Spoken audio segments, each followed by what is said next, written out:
there were 15 other people in that room with me, and they know exactly what I'm talking about. These are things that human beings are not meant to see.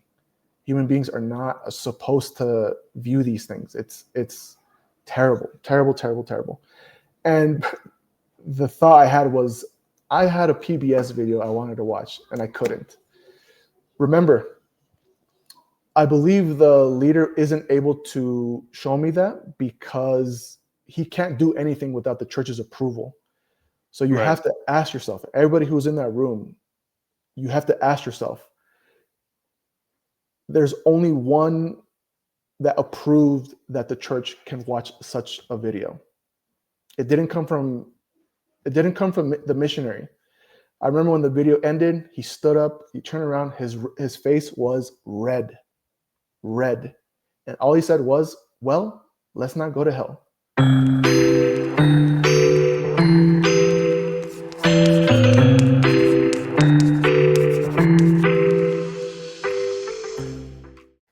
Hello, everyone, and welcome to Find the Alternative. I'm your host, Adam, 10-year former member of the Salt Lake City World Mission Society Church of God. And as promised, we have part 2 with Erick, a really good friend of mine. Me and him go way back. We've had a lot of good times together. If you haven't seen his part 1, I'm going to put a link up here. It's either me on Erick's screen or my screen. I'm not sure where this thing pops up, but you can go check out his part 1. Very insightful, very informative, has a lot of good stuff in there. And that honestly is the building block of this part 2. This is where it's going to get really good. It's going to be really, really juicy, and it's going to be very informative. And it's going to help a lot of people realize what this organization is, not expose the people inside of it, but it's going to help us realize what this organization is, the system at work that is behind the scenes that people are unaware of. So I'm going to let Erick kind of just take the floor. He introduced himself in the last one. He can introduce himself real quick, and then he's just going to get right into it, and I'll just kind of chime in here and there and give my 2 cents. So floor is yours. Hey, everybody. This is Erick again, former member, brother, deacon from the World Mission Society Church of God. I was baptized in 2012. I was a member for 13 years until this year, 2025, in April, the resurrection day, actually. And I'm glad to be on, Adam. Thank you for having me again. And thanks for being here. I really hope that people can get some insight from today's video. In the first one, I definitely wanted to talk about my story. I wanted to let people know who I was. Usually when you share about who you are, people consider you trustworthy.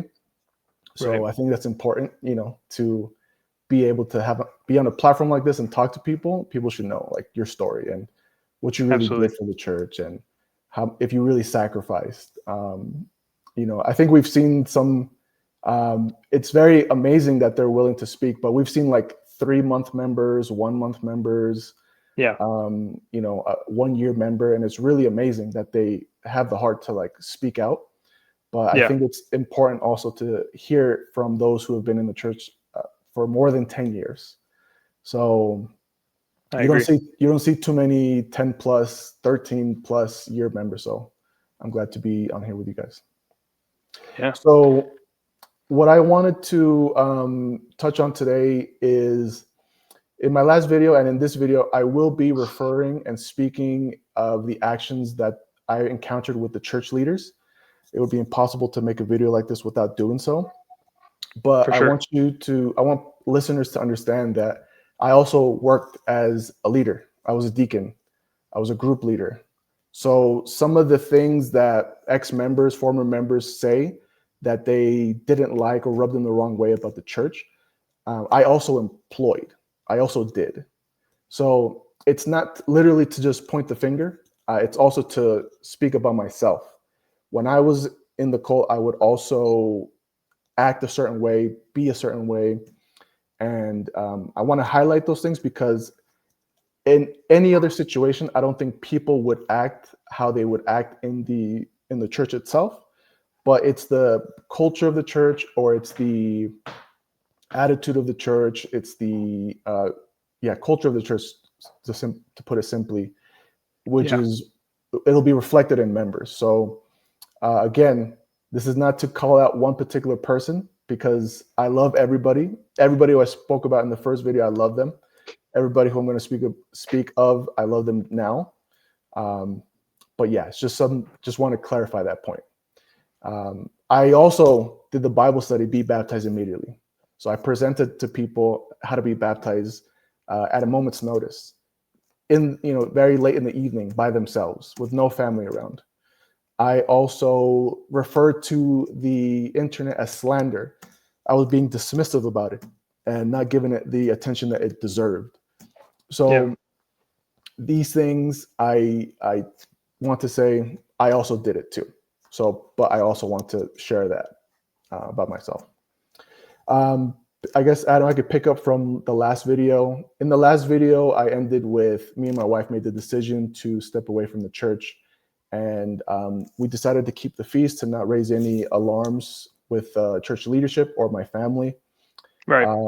After the day of resurrection, which was April 20 of this year, we met at my sister's home, which is like right up the street from the church. We were gathered together. We were, having a barbecue. We were just kind of celebrating the end of the feast, right? And we were just all together. And yeah, me and my wife said, okay, now's the time. There's no running from this, so let's pull off the Band-Aid. We made the plan to not divulge all the information because it can be blinding for a lot of people. So we made the plan to say, okay, we've decided to leave the church. We have seen some things about the church that makes us uncomfortable to stay. We will leave that up to you to understand. And obviously they didn't take that for an answer. So we spoke very passionately about some of the things that I'm going to talk about in just a moment, and how it was very difficult for me to remain in the church after witnessing, hearing, seeing those things. And yeah, you could just imagine a big family blowout, a big family. Everybody was very upset, and it's a big life change. So I totally understand where they were coming from. But I was hopeful. I was thinking, okay, well, we're going to keep meeting. We're very close-knit family. We talk all the time. So we're going to talk about this eventually. The following day, my sisters together said, hey, we set up a meeting for you with a missionary from the church. We want you to talk to him. And because in any other moment of one's life of faith, they have a question and they go to leadership for an answer, right? Right. And you did that, Adam. I did that many times. But it was always something concerning the Bible, or something about the Bible, a way we can describe the Passover, or how we can explain the Sabbath day, or what have you. Correct. So they set up a meeting with me. I let them know, guys, this is not something I have questions about. This is really disturbing behavior that's propagated by the church. It's far beyond having questions. It's far beyond seeking an explanation. But they were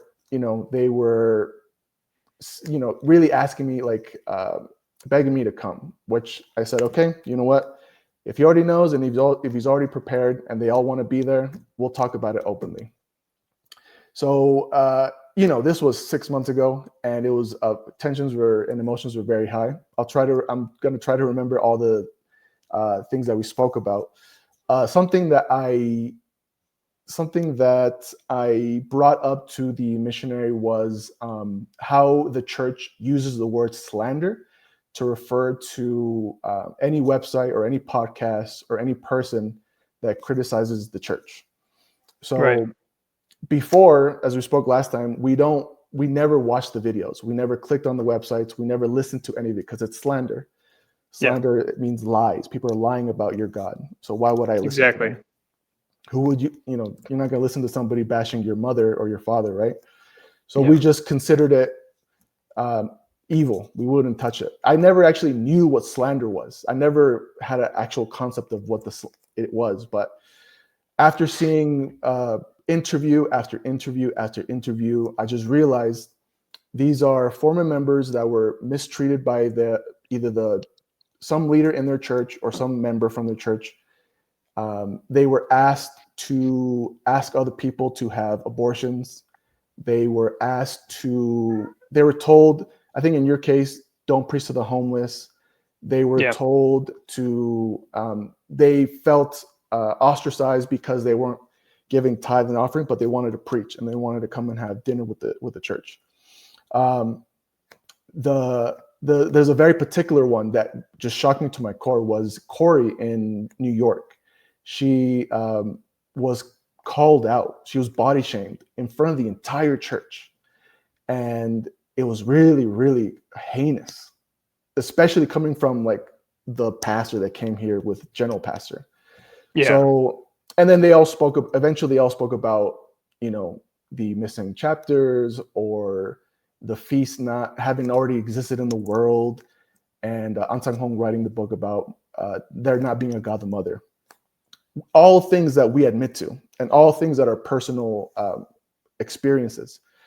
So I asked, why is it that we, the church, refer to people's life stories that actually happened as slander, as lies? And obviously the answer that was given was we listen to mother, we obey mother, and mother says it's slander, so we don't listen to it. And also I was told, well, I was specifically told by the missionary, if you talk to somebody else in that same church, I'm sure they had a good experience. And I told him, no, I'm not talking about, yes, the mistreatment of the members is terrible. It's really, really sad. Absolutely. I'm talking about, why do we call them liars? Why do we say that they are all lying? They're not lying. And I tried to emphasize this with them. I think it was going over their head, or they were not really trying to listen. He wasn't trying to listen, but I said, the word slander is dismissive. Say the word slander, regarded anybody as a slanderer, and it's dismissive. Oh, you're on the outside, you're in the dark, you don't know anything, so I shouldn't listen to you. And I, beforehand, and then too, I had realized this is a really weird behavior that's being put forth by the church. And you can't deny that the church doesn't have this attitude behind the internet or people speaking out against the church. Because What do we hear in Heaven Part 2? It's the member that was in the play said, well, should we go on the internet and ask about and see what they say about mother? And she's told, no, sister, don't do that. Don't go on the internet. Yeah. And how many sermons have we seen? The tree of knowledge good and evil. It's the internet. The tree of knowledge good and evil Countless. is something from in the book of Genesis. God commanded them to not eat the fruit from the tree of knowledge good and evil. That's it. But them applying that to simply members' lives that were ruined because they still believed it was the truth, but they were being tortured by the very members that they were following. Exactly. I saw that as really, really strange, upsetting, and downright evil behavior. Yeah. To say that they're all lying is just dismissive. And I just saw that as not credible. It doesn't look good on the church. I brought that up. I also mentioned about the holes in the Daniel's prophecies Bible study. So before, we would always say Ostergras was destroyed in 538, and it was destroyed. Therefore, that from that point on, count off 1260 years until 1798. But if with a simple search, you can see clearly that Ostergras was destroyed in 554. So what happened in 538 was like they lost a battle, but it wasn't destroyed until 554. So why is that not explained to us? I asked. Why is that not explained to us? Why are we just allowed and led to believe that this ancient country was destroyed in this weird year? The whole the Vicarius Filidae, right? We would say this is the official title of the Pope. I would personally teach it that way. This is the official title of the Pope. Every Pope has a different name. They even change their names when they become Pope. But one thing that stays the same, Vicarius Filidae. There is not one shred of evidence that the Catholic Church ever used Vicarius Filidae to refer to the Pope. The only instance that Vicarius Filidae is used is in a letter called Donation to Constantine, or Constantine's Donation, where it was proven as a forged letter, but the phrase Vicarius Filii Dei is used. I believe a Seventh-day Adventist member, you can correct me if I'm wrong, a Seventh-day Adventist member saw that, understood that in Rome they use Roman numerals, so he tried to apply a numerical value to Vicarius Filii Dei, and he came out with 666. I came to realize that the Seventh-day Adventists, the church that essentially founded that teaching, which carried off into the World Mission Society Church of God, had retracted that teaching. They retracted it because they knew it was based off a forged, which means fake, letter. And they said, the truth does not need to be manipulated. We don't need to use something false in order to show the truth. So exactly. They recanted that ages ago, but we still use it. We're still allowed to believe this is what is according to the will of the Bible, the will of God. Yeah. Yeah. So that was another point. And at the moment, when I asked that, the missionary just simply said, I don't have an answer for you, but I know a pastor's coming in a couple weeks. We can ask him together, which is going to become a theme in just a moment, but we're going to see about that. I had asked as well about, so we're told An Hong was of course, baptized, preached the gospel. The time to leave was 1985. He passes away. He gives the keys to the church, essentially to general pastor, and go with the mission to preach about mother to the whole world.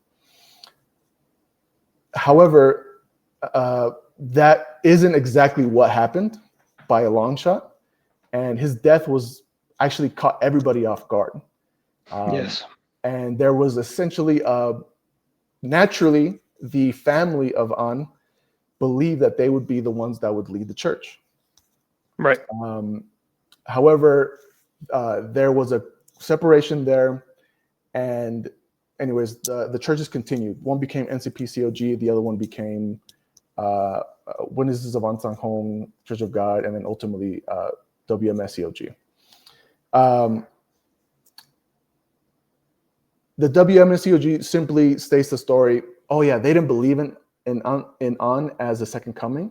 So, but they're kind of cursed for that reason. So we're just going to continue with this story in the WMSCOG. Right. But at the very least, it's debatable if that is what An actually indicated for what to happen, how both parties conducted themselves. That's not essentially what he asked for. So it's highly debatable that is what was supposed to happen. Yeah, so there's no evidence either way. Exactly. So I asked, if this is such a debated, if An knew, he should have known, but if An would have known that this was going to be a highly debated situation, he must have prepared some kind of letter saying, I give General Pastor Kindred Chul the authority over my church 100%, no doubt, no questions asked. So I asked, missionary, he told me, well, he took a picture of General Pastor with the robe, and in a big group, Kim, or I'll just say Kim, but General Pastor, I'll just say General Pastor. Teacher, what about him being the leader? And then An said to him, no, you will be the leader. So there's this testimony. There's the picture of him with the robe on, right? I said, okay, yes, I understand. Amazing.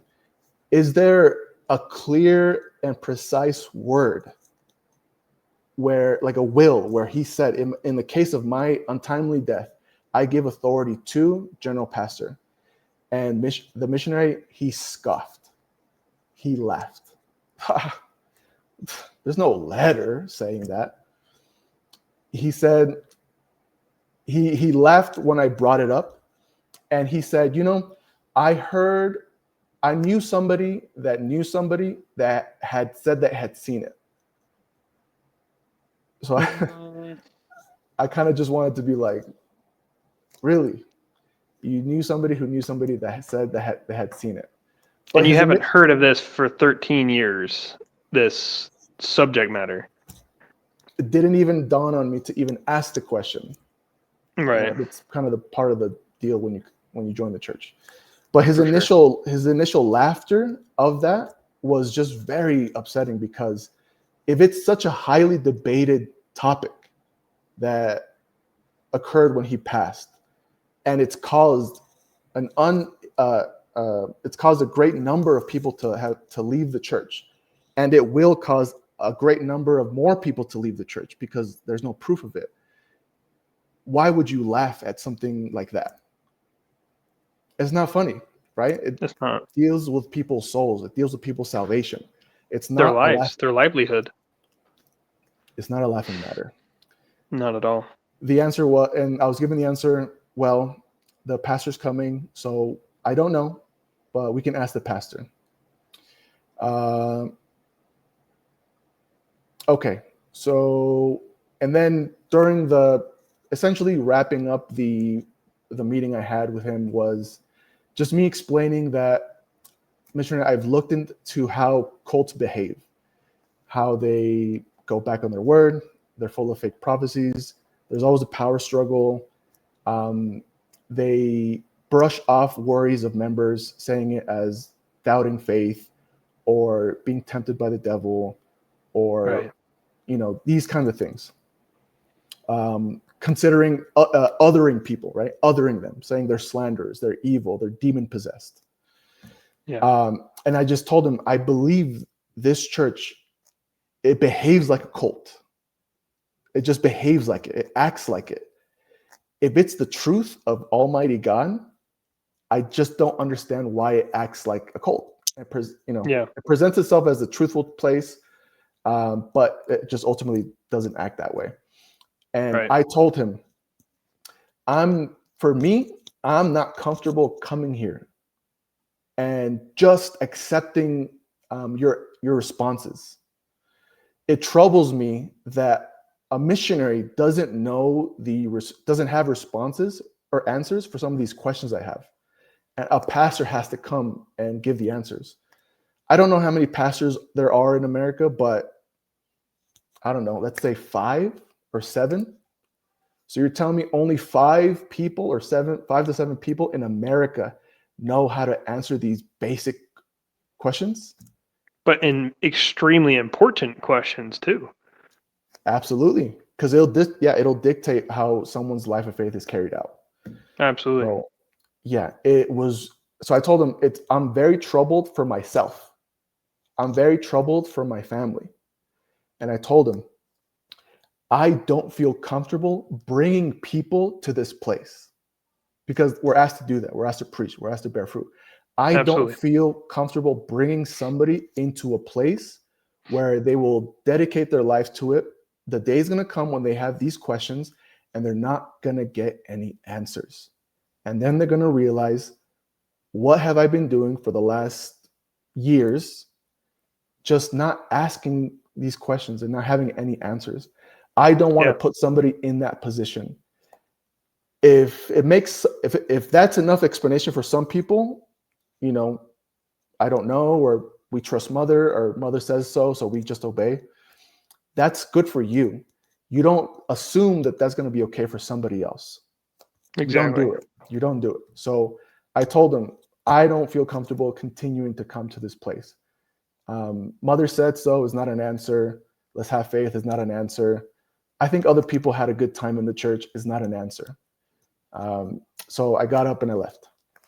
How did your family respond to that? Were they, when you were talking to them, I guess kind of walk me through, were they kind of seeing what you were saying and maybe hearing what you were saying, or were they just fully relying on the missionary to just solve all this and make it go away? I mean, when someone's been infected, right? Everybody's just, oh, this guy's radioactive. So initially, no one was really listening to what I was saying. They were just like, Erick, he gave you the answer. He told you the answer. And I just said, that's not an answer. That's not answering my question. He says a pastor has to come to answer me. So it was really difficult for them. They had a hard time. Right now, I can tell you, one of my siblings told me, now that I understand where you were coming from, I hate myself for not standing up with you. Because I stood up and I said, is nobody else? Did you guys not just see what just happened? Did you all not just witness this? And I turned around and I left. A sibling, thankfully, they told me, I feel terrible for not having stood up with you. Now that I know, I should have stood up with you. In reality, we should have all stormed out together. But Right. at that time, it's everybody's hanging on for their faith, hanging on for their, to their salvation. So it's difficult for them. Right. Okay. And then, so missionary reached out to me about a week later saying, hey, a reminder that pastor is still coming. He really wants to meet with you and your family. He wants to answer all your questions. So I heard from a family member that when he got there, he didn't come with the answers. He came and asked, so what are your questions? The missionary didn't write down my questions, didn't ponder my questions. I think, I'm guessing, didn't relay them to the pastor, and he just flew to just answer whatever inquiry my siblings would have had. Interesting. Anyways, I followed up with him sometime after, and I asked, hey, did you ever ask about some kind of statement from An saying, I give authority to Kim Ju-chul to preach about mother, to do whatever he wants with my books, I give him free reign of my church just to do whatever he wants. Right. And he said he's going to ask the head office. After about a month or 2 months, I asked again, because they didn't come out immediately with me. I asked again, and they said he's never got back to us. So there was never any proof of any written letter. And we know that An didn't write things down, right? He didn't have multiple books. He didn't have multiple editions of books. He didn't spend his nights writing down papers, writing down the words of the root of David. And he just forgot to write this very important letter that would save the lives of hundreds, thousands of people, the whole world, if you want to look at it that way. Yeah. He never wrote it. Why? Because he died unexpectedly, and there was a divide in the church.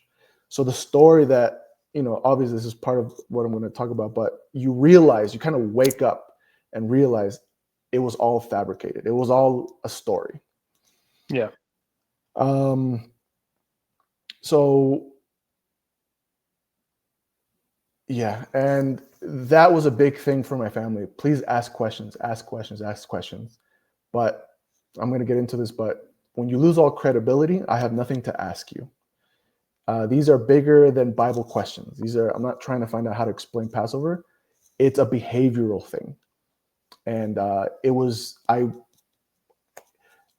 someone who's being abused doesn't ask the abuser, can you explain to me, why do you abuse me?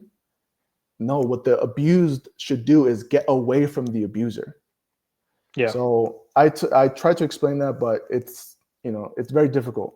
It's very difficult for someone to hear something like that. Absolutely. So yeah. The next thing I want to stress and talk about is understanding the characteristics of a cult. The church essentially, it does not believe in cults.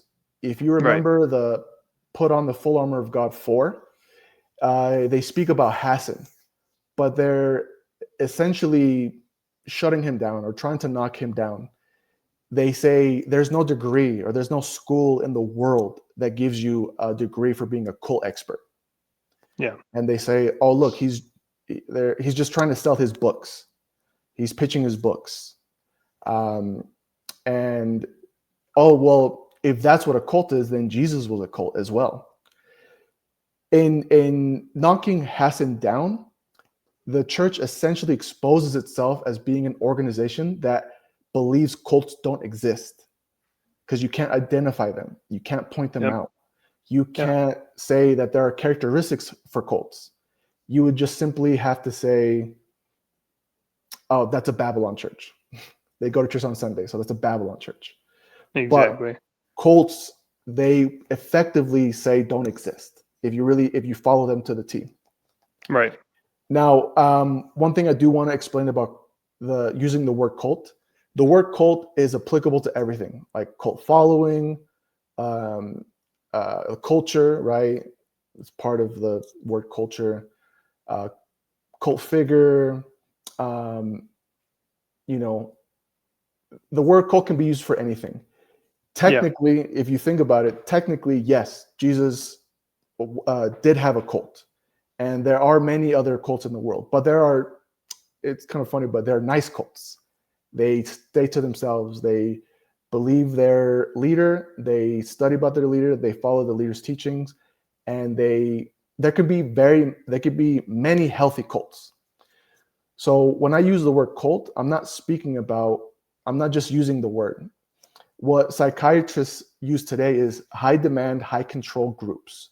High demand, high control. They exert members with a high consistency, and they control members' lives. So you've heard, don't go on the internet. Don't spend time with one another outside of the church. Yep. Don't marry that person, marry this person. And I can just go on. So high demand, high control. It's a mouthful, so I'm just going to keep saying cult. But when I say cult, I'm talking about that. So what are other characteristics that cults do? They gaslight one another. So if there was a certain teaching that the church had kept, but time passes by, they say, oh, that was an old teaching. It's not something that affects us anymore. One example is the LDS church. They used to teach that Black people were cursed, and for that reason they couldn't hold a priesthood. I believe in the 70s, maybe they 60s, 70s, around there. 60s, the leader had a revelation, and now Black people can hold the priesthood.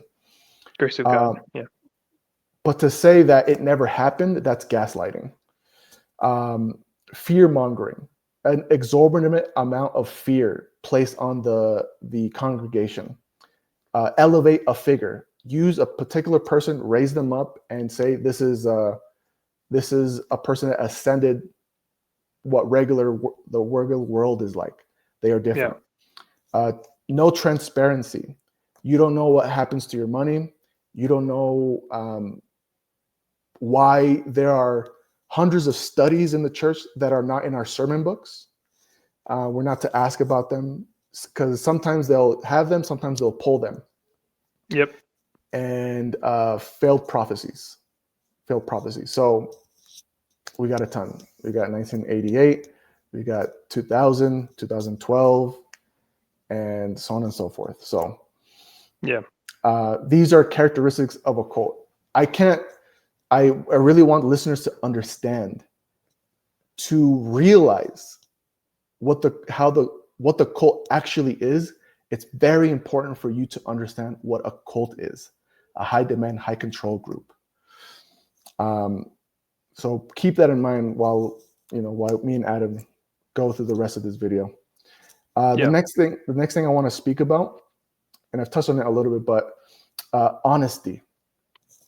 Guys, it is so important to have a relationship with someone who is honest, someone who is truthful, someone who has integrity. Let's say like a man and a woman get together and they both hide things from one another. They both say, well, the only reason I'm hiding is because I'm protecting you. Or don't you love me? Don't you love me? Then you shouldn't care about what I'm hiding from you. That's a dishonest relationship that's going to break immediately. Absolutely. Guilt tripping somebody. I Yeah. did this for you, so you should do that for me. I did this. You should do Blackmailing, that. emotional blackmailing. Exactly. Honesty and transparency, being able to know what is occurring with your time, your money, your lives. Transparency is unbelievably important. For a physical relationship to take place, anybody who's been married a long time knows those two things are important. You could Absolutely. everybody probably knows a couple that wasn't like that and they ended immediately. So, Yeah.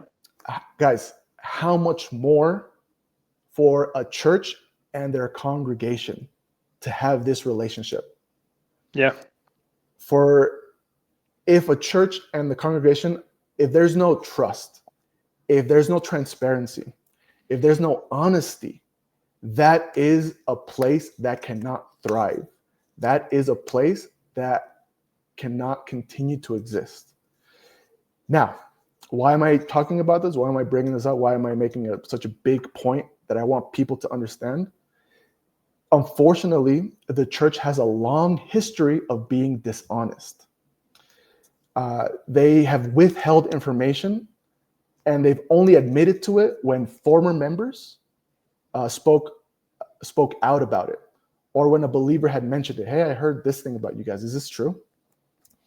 Let me give you some examples. Do you guys remember Ron and Diane?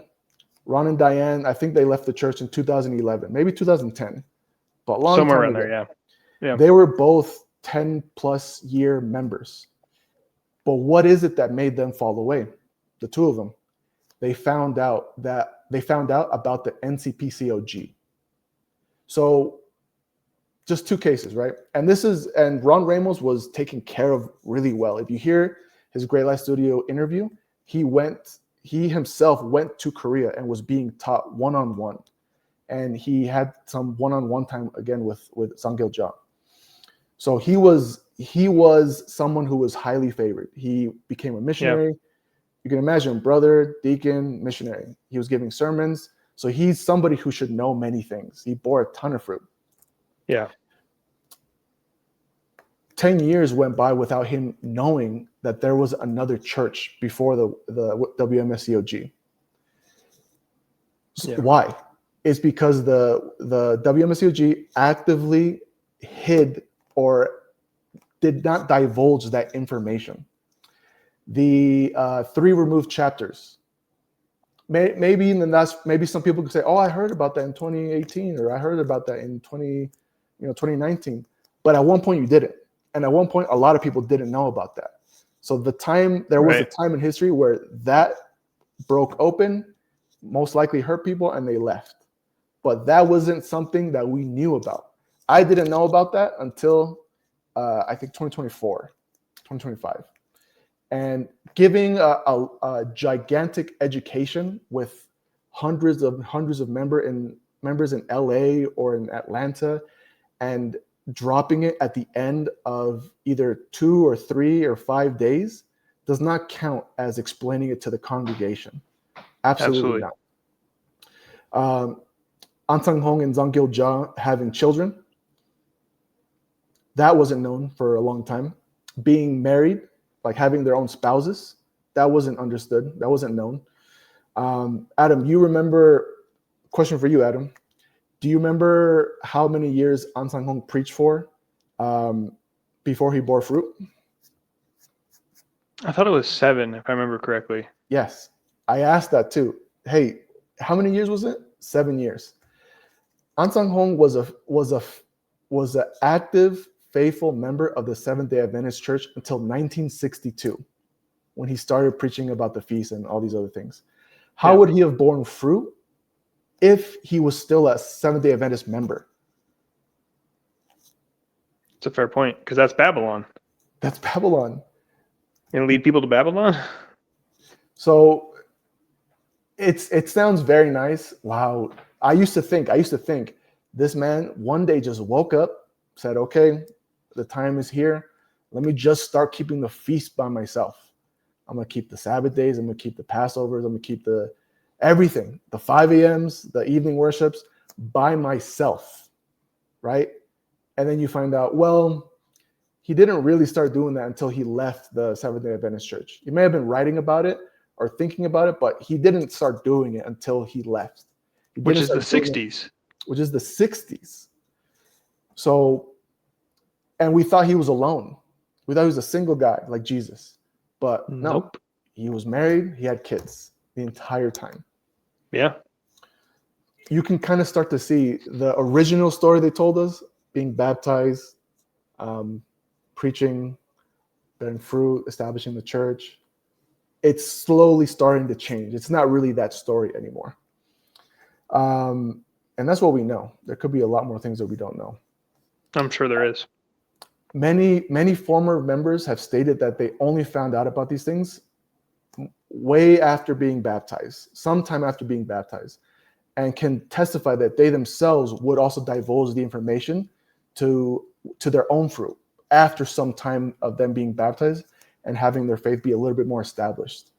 So we can conclude then that the church is deceptive from the onset of members joining the church, and they torpedo any kind of credibility, any kind of integrity that they would have for themselves. They do it to themselves, but they expect you to be okay with it. That's the thing that I told the missionary I couldn't do. Best case scenario, every Bible teacher in the WMSCOG forgets to mention these points before baptism and make sure that someone's okay with it. Maybe. Worst case scenario, the church intentionally keeps the information from new recruits until they have like a certain level of faith.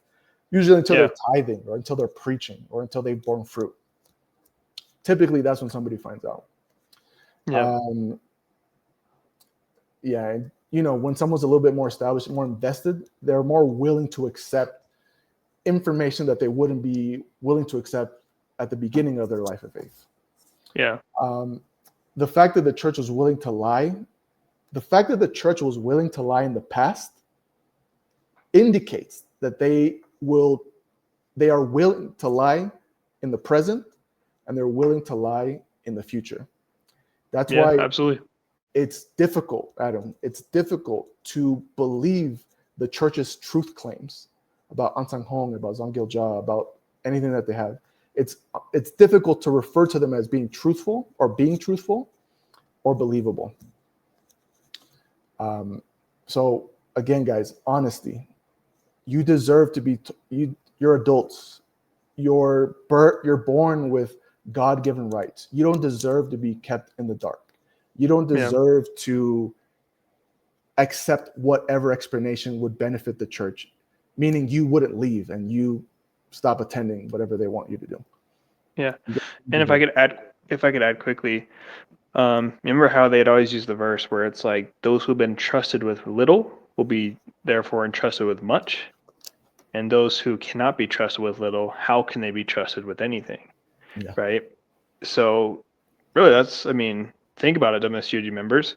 If they lie about the littlest things, right? If they even just, and there's plenty of examples, we know very well there's something called the good lie, right? Mm-hmm. Something that if a fact was to put the church in a negative light, you're supposed to not disclose it, or at least mold it to make it more presentable, right? The good lie. So if they're willing to do that with small things that are pretty insignificant when it comes to the grand scope of things, what makes you think that they're going to all of a sudden be 100% forthcoming and truthful with massive things?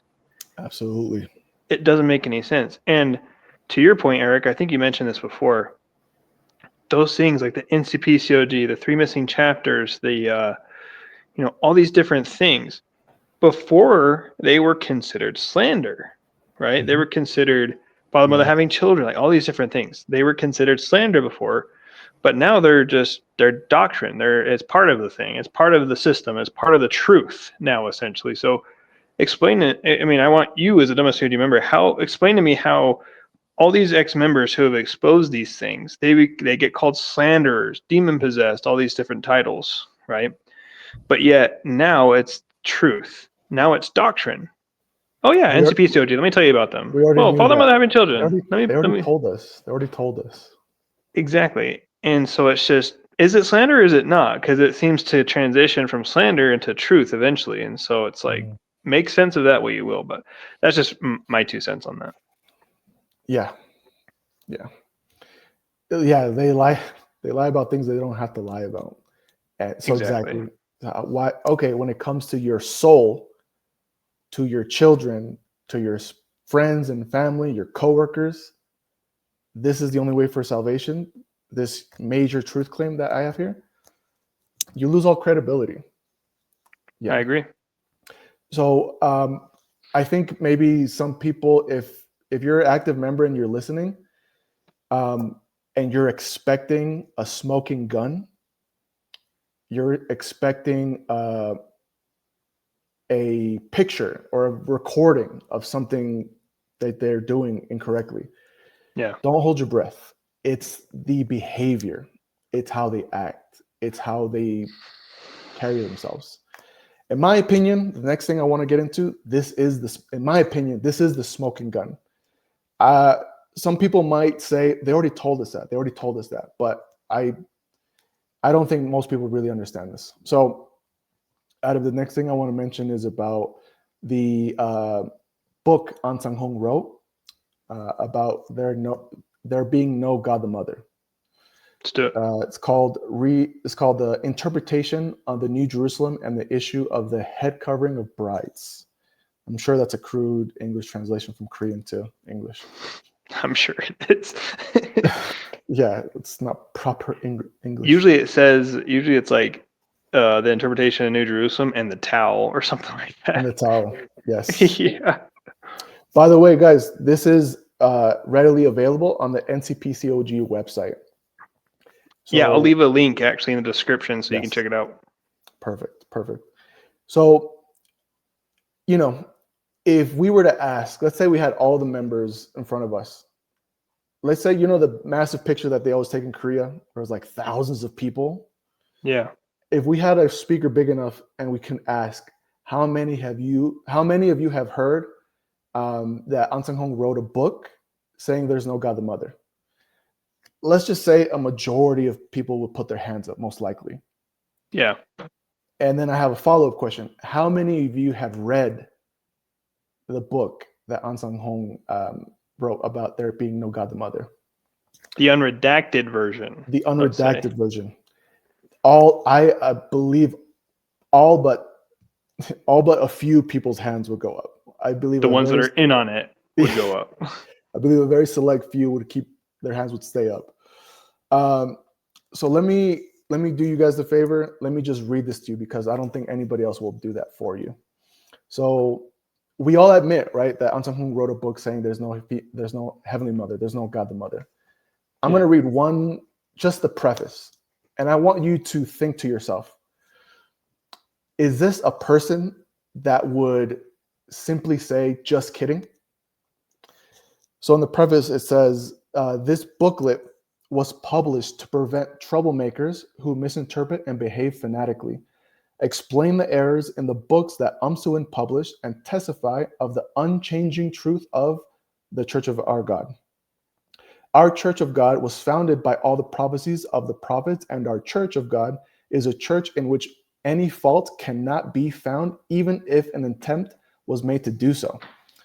In spite of this, women like Umsuin, so not just Umsuin, but women like Umsuin, have caused a great problem to arise with her corrupt ideas. And how can they be forgiven? For what? For saying that there's a Heavenly Mother. How can they be forgiven? They have spoken insolently with their own lips and through books, and have spoken corruptly by interpreting the book of Revelation as they please. What will become of their sin? It is not a small problem. They will continue on in their stubbornness and will be captivated by Satan and will gradually acquire more misguided ideas and will eventually be led by Satan into the way of destruction. It is now almost impossible for them to escape from the pit of ruin. It is truly difficult, as they can only possibly be able to return if they completely cast away their arrogance and pride and repent and turn away from their sins. Believers who are across the nation, this occurrence is a great lesson for all of you. You must take special care not to be deceived by these corrupt people ever again. The cause of these incidents is criticism of the church and the slander of leaders. Criticism of the church and the slander of leaders can be an invitation for Satan to enter our hearts. When Satan enters our hearts, it is difficult for us to escape the snares of Satan, even if our spiritual condition is excellent. We can only survive if we adamantly repudiate a person who criticizes and slanders the church and its leaders. We will at this time study each of the errors that are in the books that Suin wrote, author An Sang-hong. So the ideas put forth by Suin is everybody accepts that Suin somehow got into his bag, got a book of teachings, and is saying, oh, I'm the Heavenly Mother, right? Genesis 1:26, Galatians 4:26, the verses in Revelations, that's why he said they interpret Revelations however they want. Yeah. But what does he say about them? First of all, he didn't say she went into my bag.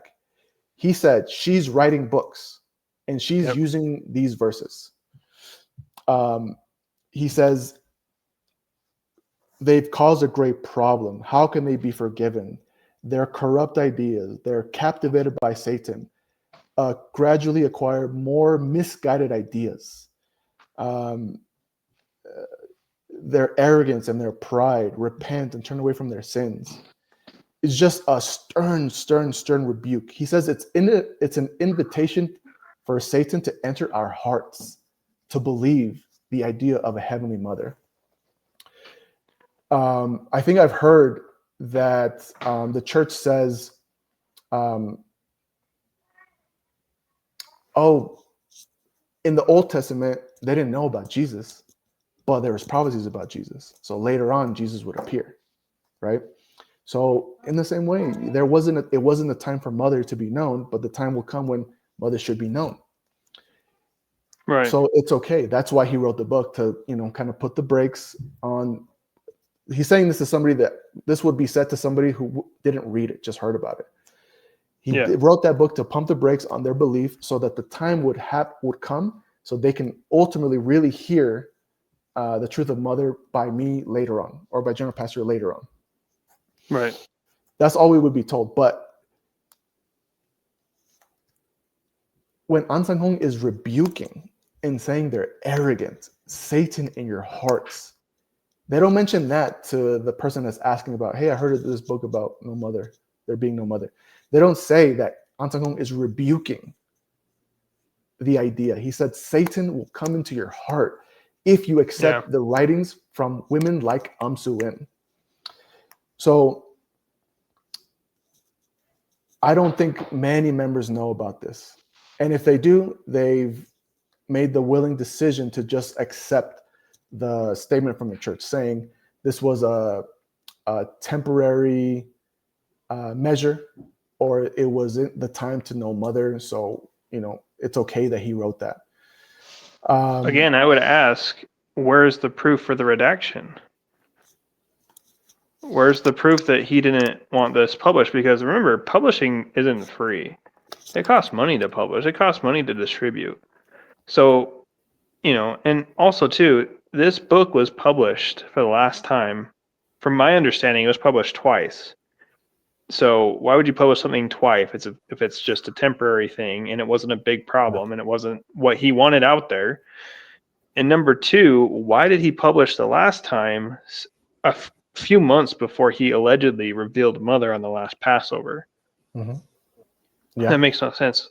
He calls it the unchanging truth of the Church of God. And if I know it's hard to believe you're root of David because they have to remove books and all this and remove chapters and stuff. So I know his word isn't that, I guess, surprisingly enough, it doesn't hold much weight, I guess. But This is your root of David that says this is the unchanging truth of the Church of God. And if anyone tells you otherwise, they're trying to change this unchanging truth that An Sang Hong, the root of David himself, said is unchanging. And he also says it's a scandalous teaching because it implies Jesus is marrying his mom. That's what he says in the book. Yeah. So again, He just made a read joke it. about it. It was he said it as a joke. He said, Yeah. if that were really a God the Mother, how scandalous would It's it be? it's incestual. Like it's and that Blasphemy. he makes fun of it.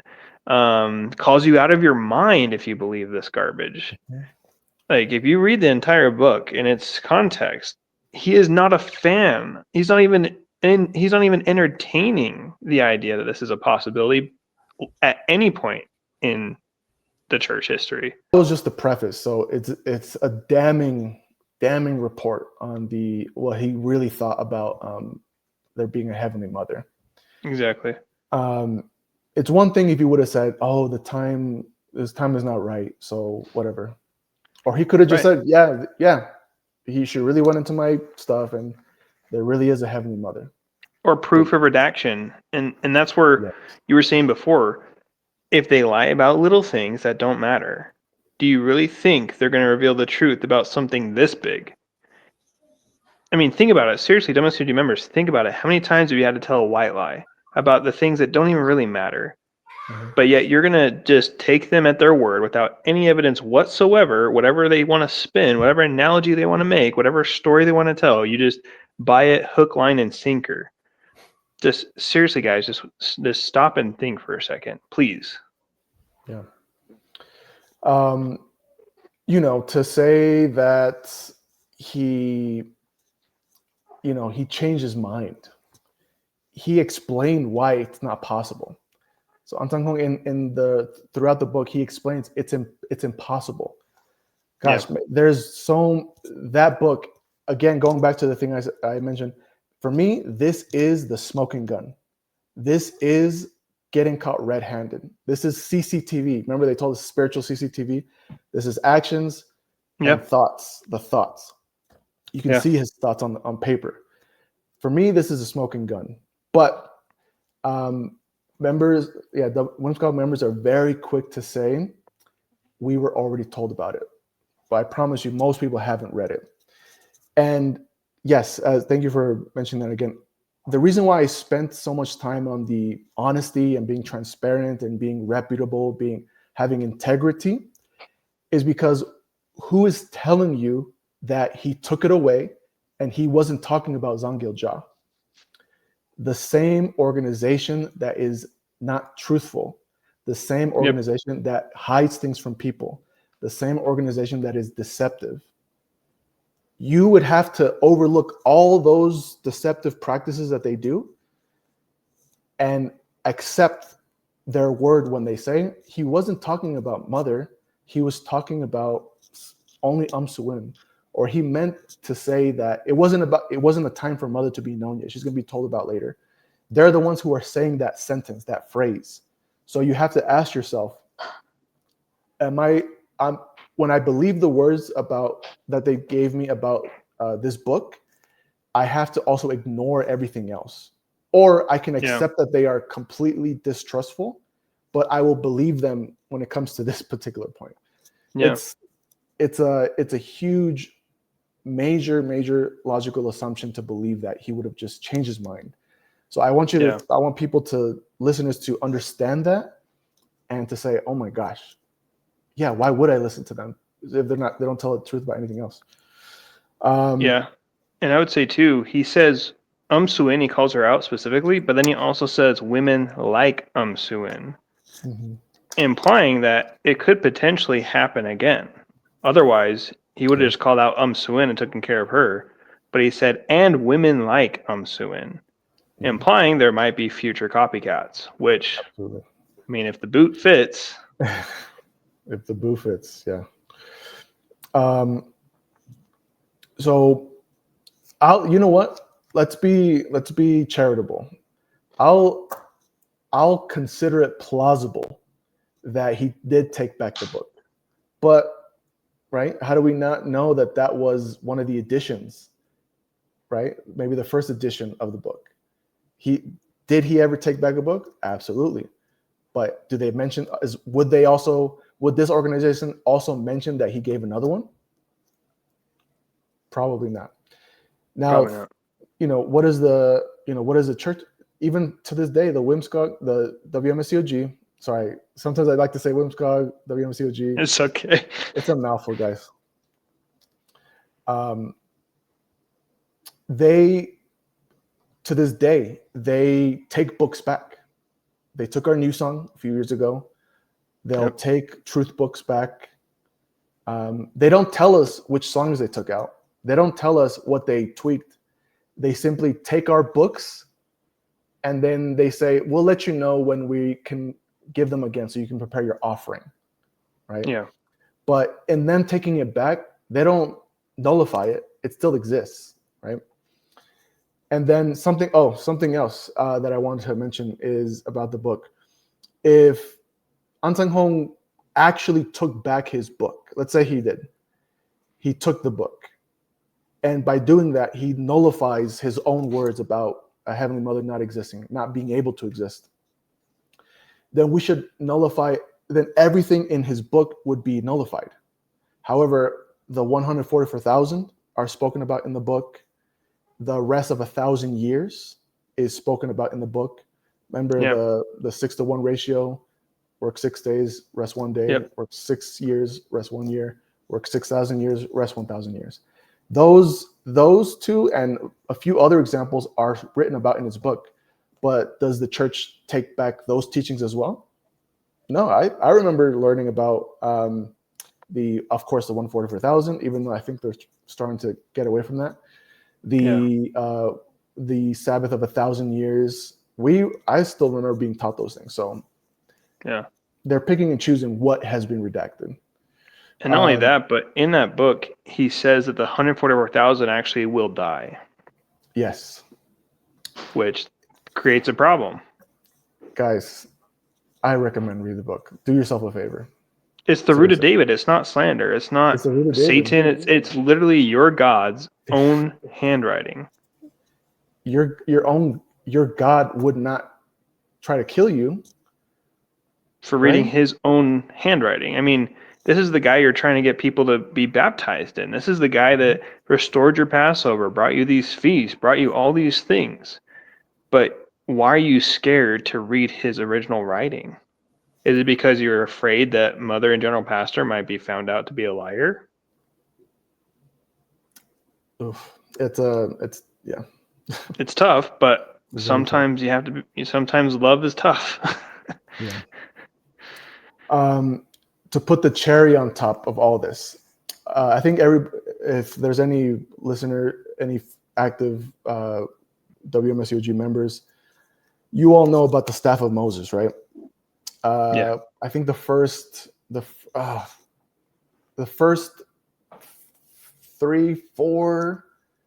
countermeasures.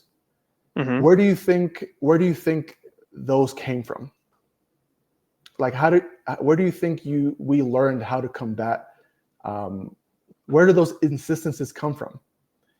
The false insistences in this case. The false insistences.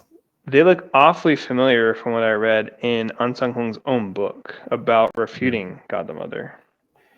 The staff of Moses refuting the idea that there being no mother, it comes from An Sang-hong's book. An Sang-hong, he's the one that said that the bride in Revelations is the church. Those are his words.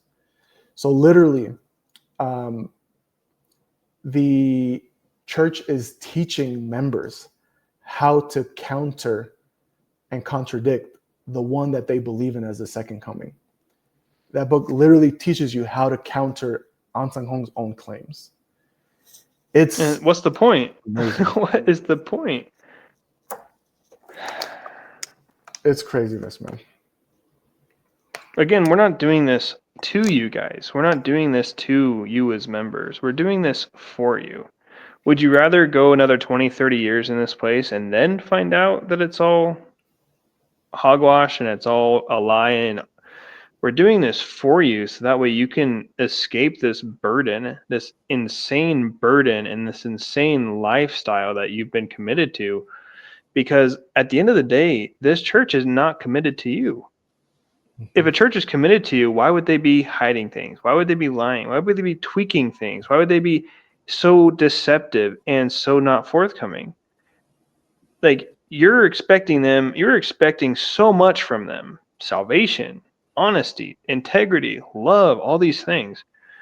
But behind the scenes, all this is happening. They're not going to be there for you when this is all said and done. I mean, you can put it off and say, "Oh no, you're not. You don't know what you're talking about." I was there. I said the same thing. I was like, there's no way I'm leaving. There's no way this isn't the truth. Erick, same way. I remember I heard it from your mouth directly. We're just telling you guys, like, the day will come when you have to admit, not to us, we don't care, but you have to admit to yourself that you've been duped and that you were wrong and that you were lied to. And that is painful, but I'd rather have you do that sooner than later, especially if you have kids. Yeah. To go off of that, if you guys remember from my first video, my wife took it really hard on herself. The last 5+ years of our life of faith in the church was very difficult on her, because she's a real person. She's a regular person. She understands deceptiveness and bad treatment. It's not lost on her. And in that time, she essentially asked me, "Can we please be done?" And I told her, "Hey, I know this is difficult. I know we're going through like some stuff. I wasn't looking and I hadn't looked, but I haven't seen anything that makes me want to leave. I'm telling you guys, this is it. Reading his book is it. Trust me. Or don't trust me. Check for yourself. Yeah, stop trusting other people. Trust yourself. Listen to your own mind, do the work. Your own heart, your own gut. Listen to yourself. Do the work. Do the work. Okay, so I wanted to touch a little bit on the referring to the internet as slander. So a couple more things I wanted to mention about that. The church admits to everything. Everything is true. I don't want to beat a dead horse too much, but there's only really been from what I've seen, 2 cases of real slander. The human trafficking on college campuses of like 5 years ago or something. Yeah, that's actual slander. Yeah, actual rumors and lies. Yeah, which every anti-WMSCOG website immediately brushes off as false. So it's never something that they talk about. Or a man I think he was trying to commit his wife in Korea by saying that they're doing these alpha practices in the church. It was found out to be false, and she won the court case against him. And anyways, he paid her for damages or whatever. But those were essentially the only things that are actual slander. So the church admits to everything. Yes, there was another church, the NCPCOG. Yes, he was married. Yes, he had kids. Yes, he was technically a member until 1962. Yeah, Umsuin was a member. So what I'm getting at is they admit to everything. Everything. So again, when they just refer to it as slander, it's just not an honest statement. It's not a correct statement. What would be more accurate for them to say is that those websites, podcasts or whatever, expressing those opinions that they are expressing are simply missing the pre-approved narrative from the church. That's more accurate to say. It's just it doesn't come with our own explanation. So that's why that's why it's not good to us. Yeah. Right. But to say it's slander, they're just trying to get it out of your mind. So a question for you, a question that everybody should ask themselves. So what could be the possible reason for the head office allowing members to refer to opposing opinions as slander or the tree of the knowledge of good and evil that can destroy their souls. Why does the church allow that if they know it's all truthful? That it becomes our doctrine. It becomes part of our church. You can probably guess that they're not trying to save the souls of members. They're trying to save their own image. Yes. Which leads me to my next thing I want to talk about. Internet mission and subversion of information. So knowing full well that the former member interviews or the websites that were created by Michelle Cologne, knowing full well that they're not lying about those statements, but they're simply not involving their own explanation. What the church has done is created what we call internet missions. I feel like it's like a longer name, Adam. Your guess is as good as mine. I've heard it be longer. I'm sure there's like a real name to it, but internet mission. I'm sure there is, yeah. So I know active members right now. I know specifically people who, yeah, we have to combat slander. They're trying to destroy the Church of God, but we have to fight against them. So we're just going to pump out a bunch of content that puts the church in a positive light, whether it's a cleanup, a blood drive, a quartet in the middle of the mall. We have to flood the internet and search engines with positive reviews or positive images of the church, effectively burying negative sites or negative opinions about the church. Right. As well as seemingly hundreds of sermons from General Pastor. It's an intentional attempt to overwhelm the internet with, this kind of their own propaganda, right? Yeah. Also, they've openly admitted to suing former members for simply posting their information without their pre-approved explanations. So there was an interview, right? The really famous interview with John Powers and Ronan Farrow inside the church. Yep. But off to the side, there was the church was smart, or maybe I think it backfired on them, but they had a legal counsel there or something, like a lawyer. Legal counsel. And I believe it was asked who sued Michelle first. Did she sue you guys first, or did you sue her first? I think John Powers just, I'm not sure, and he looked over to the lawyer, and the lawyer admitted on camera, we sued her first. And I believe one of her lawsuits is at $12 million. It was ridiculous. It's unbelievable to this day. And she left the church in 2011. Yeah. So for the better half of 14 years, she's been in litigation with the WMSCOG for simply posting information that puts them in a bad light. And thankfully, she's won some lawsuits because the church was saying that because of her websites, it's caused members to leave, which financially impacted them. So that had to be their angle, right? Financially, we suffered because of this person's website. So let me play my violin. Yes. So naturally the judge asked, okay, please present. Of course, I don't know the legal terms, but essentially next time your loss, right? Your financial loss that you're trying to sue for. Yes, please present your financial loss. But, the church just didn't. They did not present any information. Well, they did. They actually doubled their income that year. Oh, yes. They weren't able to produce information showing that they lost. All they could do is present information showing that they've won. And they made way more money that year. Exactly. But again, you can't ignore the fact that Michelle was simply sharing information that puts a bad light on the church. And just for that action, the church sued her. It reminds me of the Bible verse where Jesus said, if somebody slanders you or speaks ill of you, sue them. Oh, wait, no, that's not in the Bible. Never mind. No, it's actually bless those who persecute you, right? And pray for your enemies, etc., right? Yeah. But I mean, who's to judge, right? I don't know. Yeah. I'm sure. And Michelle's not the only person that's been sued by the church.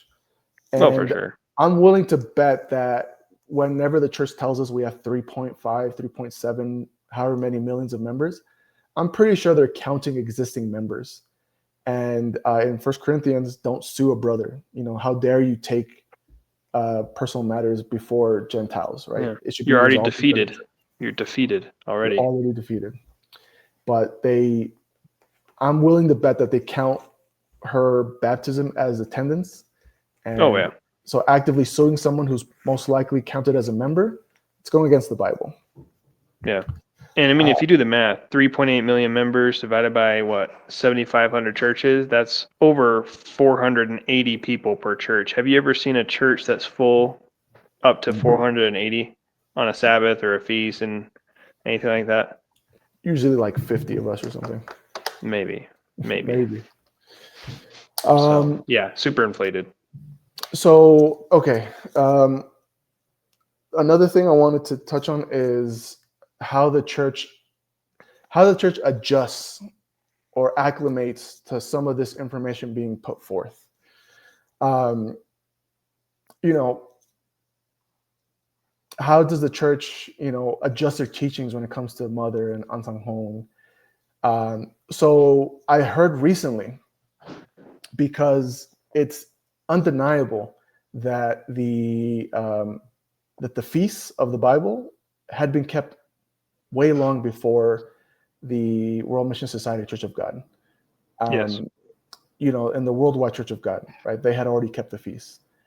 I remember when and I think you wanted to touch on that in a little bit, but yeah, at the end.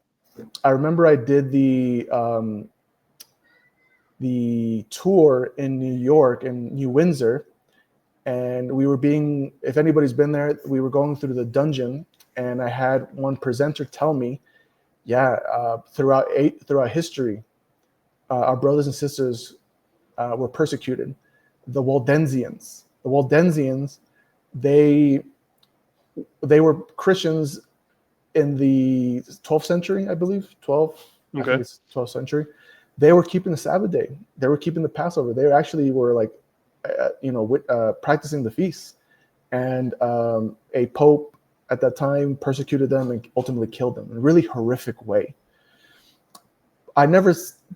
Even though that was terrible, I never stopped thinking about, wait, they were keeping the feasts and the Sabbath day in the 12th century? And then you hear about the Seventh-day Baptists keeping the Sabbath day in England way before the Seventh-day Adventists. They just made it popular in America. Yeah. And then you hear about the Worldwide Church of God keeping the feast in America in the 30s. Yes. The 30s, if I'm not mistaken. Yeah. So I heard recently that the church is simply saying, well, we never said that he was going to establish it. We just said that he was going to bring back the true meaning of it. Right? I know. Or you can't get away from that. Also, we know that the leader of the Unification Church, the Moonies, right, known as the Moonies, Sun Myung Moon, he wrote in The Divine Principle in the 1945, I believe, is when he wrote his first book. I think it's 1951, I think. But anyways, it's not that big a deal. Anyways, before 1980. Well before. So he wrote about coming from the East and indicating Korea as the country where the second coming comes from. Way before Ansang Hong. Coming on the clouds, way before Ansang Hong. Also, the idea of a heavenly mother or God the Mother was already a practice or already known in the Unification Church. The early morning 5 a.m. worships. 5 a.m. worships were being kept by Unification members. There's ex-Unification members here in America that, they're in their 60s, 70s, and they say they remember being teenagers waking up at 5 a.m. and praying to God for, all together in a worship service, praying out loud, specifically praying out loud to God. And another practice that many cults do is using different organizational names when preaching. So never identifying themselves as a church, but Elohim Academy, or with Asez, or with, insert ISBA, ISBA, IWBA. IWBA. They make themselves look like students to throw off the scent that it's just a church. Yeah. Yes. Let's see. So they'll say that, they knew about Mother, or they knew about the feast, they knew about the Passover, but it wasn't the absolute truth. It wasn't about, Yeah. it wasn't the complete fulfillment, or it wasn't about Mother. So that's why them doing it it's not important. But that was never the initial insistence. Correct. They were that Ansang was the one that brought back the truth. That was the whole point. The world was in darkness. There was no light until he appeared from Korea, and he brought back the Passover. I know I taught it that way. I'm sure you taught it that way. Absolutely. I'm sure the leaders of the church who are now saying that that's not what they said, I'm sure they taught it that way, and I'm sure they'll teach it that way too. They taught Ansang brought the truth, not gave the real version, the 2.0 version, that he himself brought it. But now they're having to backtrack. Yeah, now it's like, now they're saying like, oh, well, there's the false churches and the false Christ that have like a tiny little bit of truth, and so there's a tiny little bit of light and darkness. Ansang just brought like kind of a little bit bigger of a light. That's the difference. It's like, that's not how it works. That is not how it works. Yeah. Because they'll say like truth existed in falsehood, and then so Ansang had to come back and bring the truth that was already here. It just creates a whole lot of problems, right? It just doesn't make any sense. It's just, oh my goodness gracious. I know. There's a current member. There's a current member who used to always say this. I laugh about it now. It makes sense if you don't think about it. Oh, how true that is. How true that is. Makes sense. Just don't think about it. It was funny before, and now it's just like, oh boy. Yeah, it's pretty dark. Yeah, it is. So yes, for example, so the church would claim that Ansang restored the truth of God, and also something like Zhang Giljia wouldn't die. Yeah. Right? That's something else I want to specifically emphasize. So how is the church adjusting now to those particular claims? The church is simply throwing their own leaders, their own members under the bus. They're putting the blame on them. So now they're saying, if somebody brings up, I know of a case where somebody brought up, hey, but they taught us that before, but now they're saying it's not that they never did. What's going on? Yeah. And what they're being told is, I'm sorry, you were taught wrong. I'm sorry, you were taught wrong. They're blaming their own leaders. They're blaming their own congregation for misunderstanding. Which is complete hogwash. Nobody comes up with stuff on their own like that. Absolutely not. Now, when any word can hurt a brother's faith, we've always been careful. I was always careful. I would say things like, show me the verse, or don't go beyond what is written, right? All the time. It's not gospel. This is, brothers and sisters, it's not gospel, okay? It's not gospel. And then I just heard. I heard. Yeah, exactly. I think everyone basically is, because we cared and we thought it was the truth, and we cared about the truth. Yeah. We were shepherds of the truth.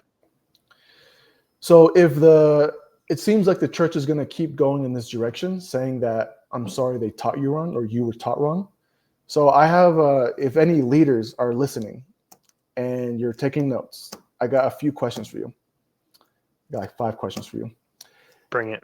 Has there been an official statement from the church explaining that Ansang would never actually have been the first to introduce the new covenant? If us believing that is wrong, has there ever been a time when the church states We never said An Sang Hong would establish the new covenant. We just said that he's going to establish the true new covenant. So the True world version of it. the world's going to be full of these. But now let me set. So has the church ever made this kind of statement? In my 13 years, I never heard such a phrase. Or saw it, more importantly, a written statement in any such passage or context of that nature. Exactly. It seems like it's being handled church by church, so case by case. Next question. That it was never the church's intention to lead members to believe that Zong would never die. So I know the church is amazing at making videos. I used to love all the intros. All the intros seemed like it was the last one. Like they always went all out. I used to think this is the last one, but they just kept making them. So they work hard on their videos. Yeah. Is there any video where they're clearing the record, general pastor and mother with each other on camera saying, we never intended for people to think that mother would not die. Let's set the record clear. Has that been done? As far as I know, it has not. Also, why in the new songbooks did it say she was going to ascend with hand in hand the 144,000 if their intention was to never understand it as such? Seems like they just got caught in that, huh? Yeah, unfortunate how reality works. Yeah. Okay. If they're claiming that there are leaders that are teaching people incorrectly, if there are leaders with certain levels of responsibility to teach people and they're doing it incorrectly, those that taught that, has there been any comprehensive re-education program for those that taught wrong?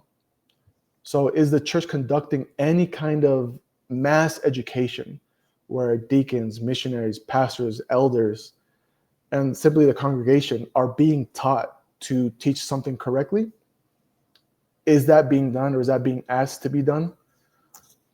I've yet to hear of anything being carried out like that.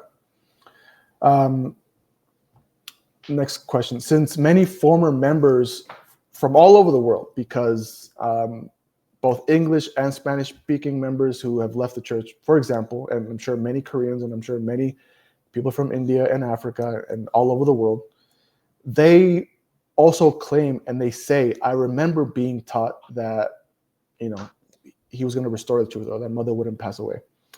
If all over the world there are teachers that are teaching things incorrectly, so my question is this: what else has been taught wrong? What else is being taught wrong to people? Because our souls, our lives are in your hands. So if you're telling us something as basic as An Sang Hong will restore the truth and mother will not pass away, major claims, if those were wrong, then what day-to-day examples, what day-to-day teachings are also incorrect? Yeah. And I'd also say, why did it take so long for you to address it, if that is the case? Why was this not corrected immediately? Because you know how it is. Like if somebody comes to you, and let's say when you were a deacon, right? And they say something heretical in our eyes, how quickly would you snuff that out and correct them? You'd immediately. You'd rebuke it. Yeah, you would change it immediately. And I know everybody I've ever came in contact with that was a leader would do the exact same thing. They would cut it right then and there, rebuke them or correct them or whatever they want to do, and it would never happen again.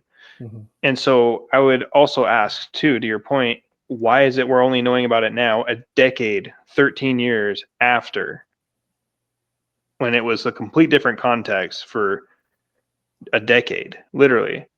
And then also too, to your point, the day-to-day stuff or these other things, how much longer does a member have to wait to get the correct information on those things too, that you're going to come clean about here in 2 years, 3 years, 4 years, whatever the case is? Like, where does it end? When are they going to have clarity and actually be like, oh, like, what is it? Like, 5 years from now, oh, we actually never taught to actually keep Passover. You just heard that wrong. Right? Oh, we never actually taught you how to keep Ascension Day or this feast or tithe, or you heard that wrong. No, it's this now. I mean, I'm just saying that seems to be the case in my experience, in your experience, and I don't think it's going to change. I hope, but I don't think it's going to change. It's when you lie once, again, going back to my thing about honesty, it's very, very important to have a relationship between two parties that's transparent, that's honest, that's respectful. Yeah. When you lie one time, you'll lie again, and your lies will begin to stack on one another, and then it'll all just come tumbling down eventually.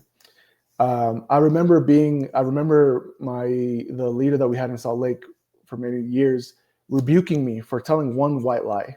I was having a family issue, and just to not go preaching, I said, "Oh, I'm not feeling well. I'm going to stay home." But he pressured me at that moment. "Hey, are you telling me the truth?" And I was like, "No, actually, I thought I was going to get sympathy. No, I'm actually having this family problem. It's really troubling me." And the rebuke: "Don't ever lie to me. Don't ever lie to me. When you lie to me one time, you'll lie to me again, and you won't be truthful with me." So from then on, I always try to be truthful. I always tried to be, because he told me, it's hard for me to have trust in you if you lie to me. So if you lie to me, I can't trust you. I can't work with you. I can't be with you. So, weird how that works. So if the church lies to us from the beginning, it's how can we trust them? How can we work with them? But you cover though, right? You cover. I mean, we covered for so many years certain things until our threshold was crossed. So the thing is you said something completely insignificant, right? I'm not condoning lying, right? I'm just saying you said something completely insignificant, right? And you really didn't even need to give a response for why you weren't going preaching, but you did. Mm-hmm. But yet you get rebuked for that. But yet this same leader, and I know who you're referring to, will cover up the most insane contradictions and insane lies that the church has fed him and us for years. Yeah.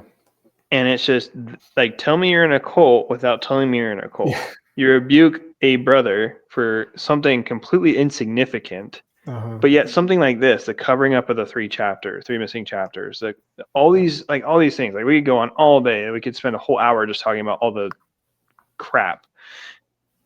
But yet we just swallow that and it's fine. The church can lie to us, but how dare we do anything to the church? Like, we can't say any white lies, can't say anything negative, nothing. But as far as what they can do, they have free reign. Yeah, man, it's crazy. It's crazy. The unfortunate thing is you only realize it after the fact. So, True. As I mentioned in the beginning, I did those things. I peddled the same, script that the church gave me. So when you realize it, you really it's a what's that word? Your reality just starts to break. It's really crazy. Just to put it lightly. So because the church adjusts this way, because the church is constantly having to explain themselves and having to tweak and change and update and modify and declare everything all the time, and don't teach Bible studies anymore, don't teach that anymore, or we don't teach that anymore. Don't really say, for example, the seven churches. It used to end in, I don't know if I mentioned this last time, but the seven churches, I believe in chapter 4, it represents the seven churches represent seven lampstands, and they guide you to the most holy place. I remember saying that, I love that study. Oh, don't talk about it. That's not a thing anymore. What? Like, what do you mean? Or before, we used to say that mother is prophesied through the red heifer, the sacrifice of the red heifer, right? Where the female cow would have to be burned, and its ashes mixed with water of cleansing, and that's what cleanses people. We were told later it's a distant prophecy. It's like it's typology. It's like a type of image for mother, like very distant. It's not about mother, but it's a distant. So because the church is constantly changing things and telling people not to teach things anymore and tweaking, updating, modifying, and we know that this book Ansang Hong wrote about there being no heavenly mother, and General Pastor posthumously, I know I discovered this word, posthumously editing the writings of Ansang Hong, meaning writing it after somebody passes away without their official consent, of course, because they passed away. Which is crazy. Who can really know what are the real teachings of the WMSCOG? Like, what do they actually believe in? That's the crazy thing. I have to get myself to that point. What do they actually believe in then? If everything changes, if everything's modified, if An wrote this book saying that there's no mother, and if everything's just going to be taken away, what does the church actually believe in? What's stopping them from saying one day, hey, everybody turn in your Elohim Academy books? Or maybe they'll start with one. Give us one, and then we'll give it back.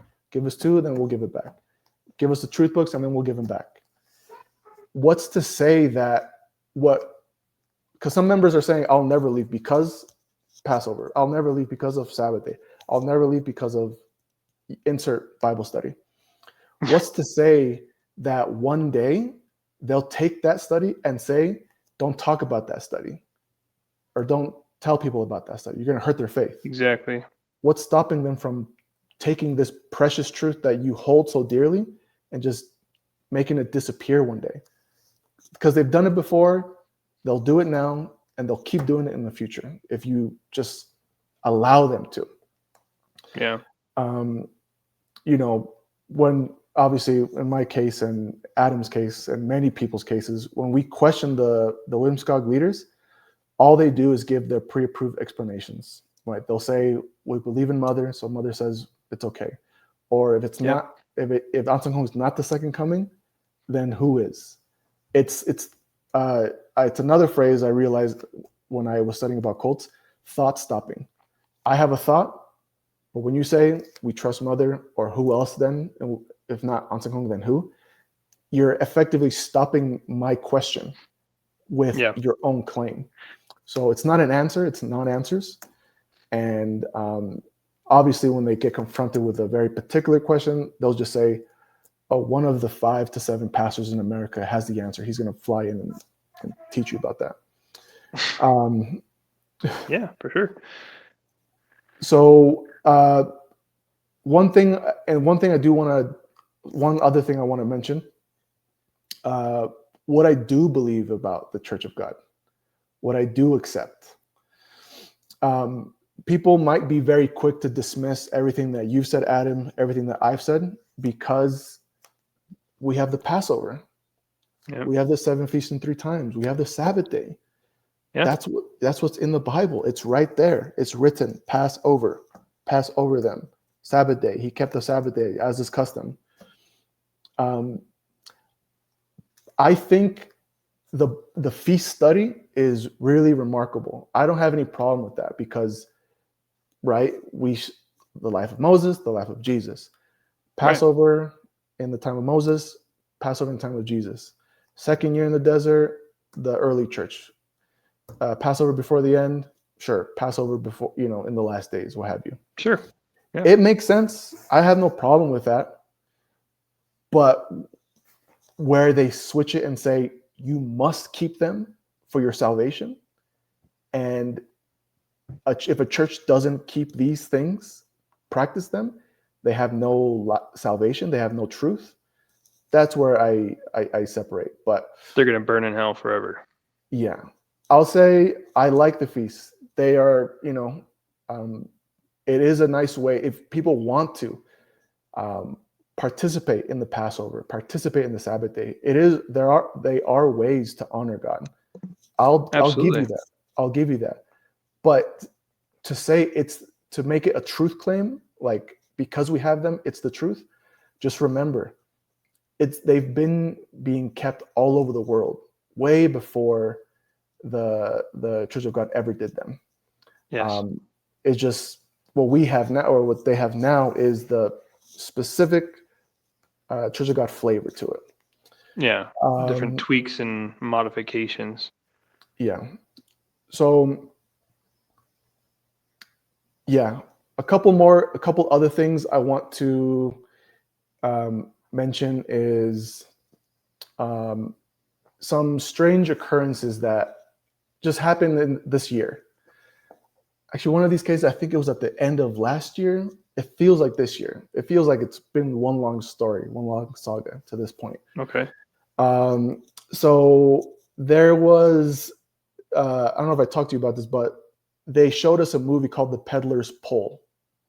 Peddler's Pole. You might have, but refresh my memory. It's this Japanese movie that came out in the 70s. It's this little boy that he's well off, but his father asks him to sell lids for pots.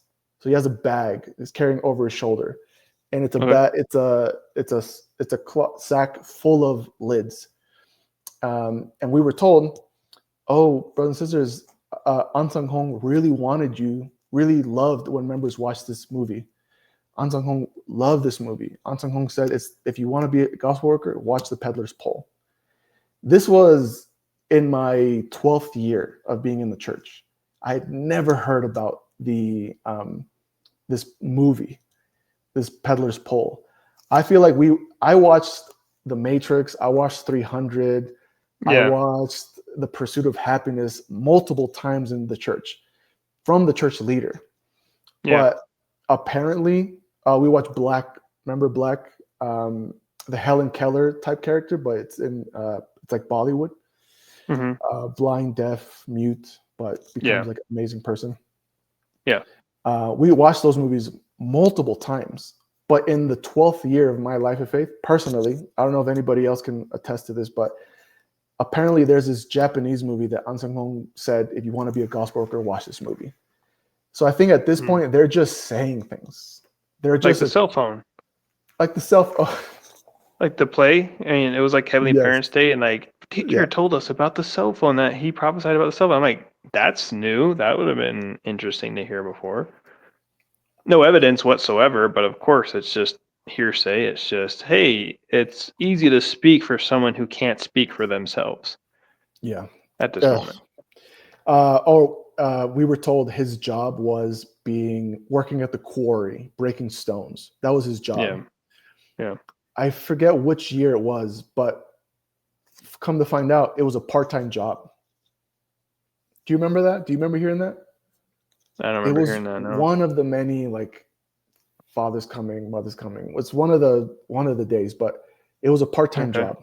I was like, oh wow, part-time, like on the like on the weekends. Like on the weekends, not Saturday, but not Saturday, obviously. It's just like all these little things just keep coming up. So again, anybody who's listening, remember, if they've been honest about little things like what kind of job he had or movies he liked, they'll be dishonest about everything else. Yeah. One thing I think is very important to speak about. I asked the missionary in my church and the leader before, obviously I started coming to church and I started to like educate myself with certain, Christian history, non-Christian testaments of Jesus. And whenever I presented something, hey, I want to do this with my brothers in my group, I was told, well, let me think about it. Let me watch it first. Send me the video or send me the information. Let me study it first. Let me peer review it, and then I'll give you the green light to watch it with your brothers. Most recently, it was I think you have it on your channel, the shout or the cry at midnight. Yeah, the William Miller. Yes, it's like a PBS production of the story of the William Miller movement. Super like rated G, like PBS level, like production. Well, I mean, to a cult, since it has actual factual evidence, it's technically rated R for restricted, but it's rated S for slander. There you go. That's good. I should have one of those every time I do an interview. rated S for as for like slander. Oh, that's may nice. contain facts, truth, and actual experiences. Do not watch alone. Do not watch alone.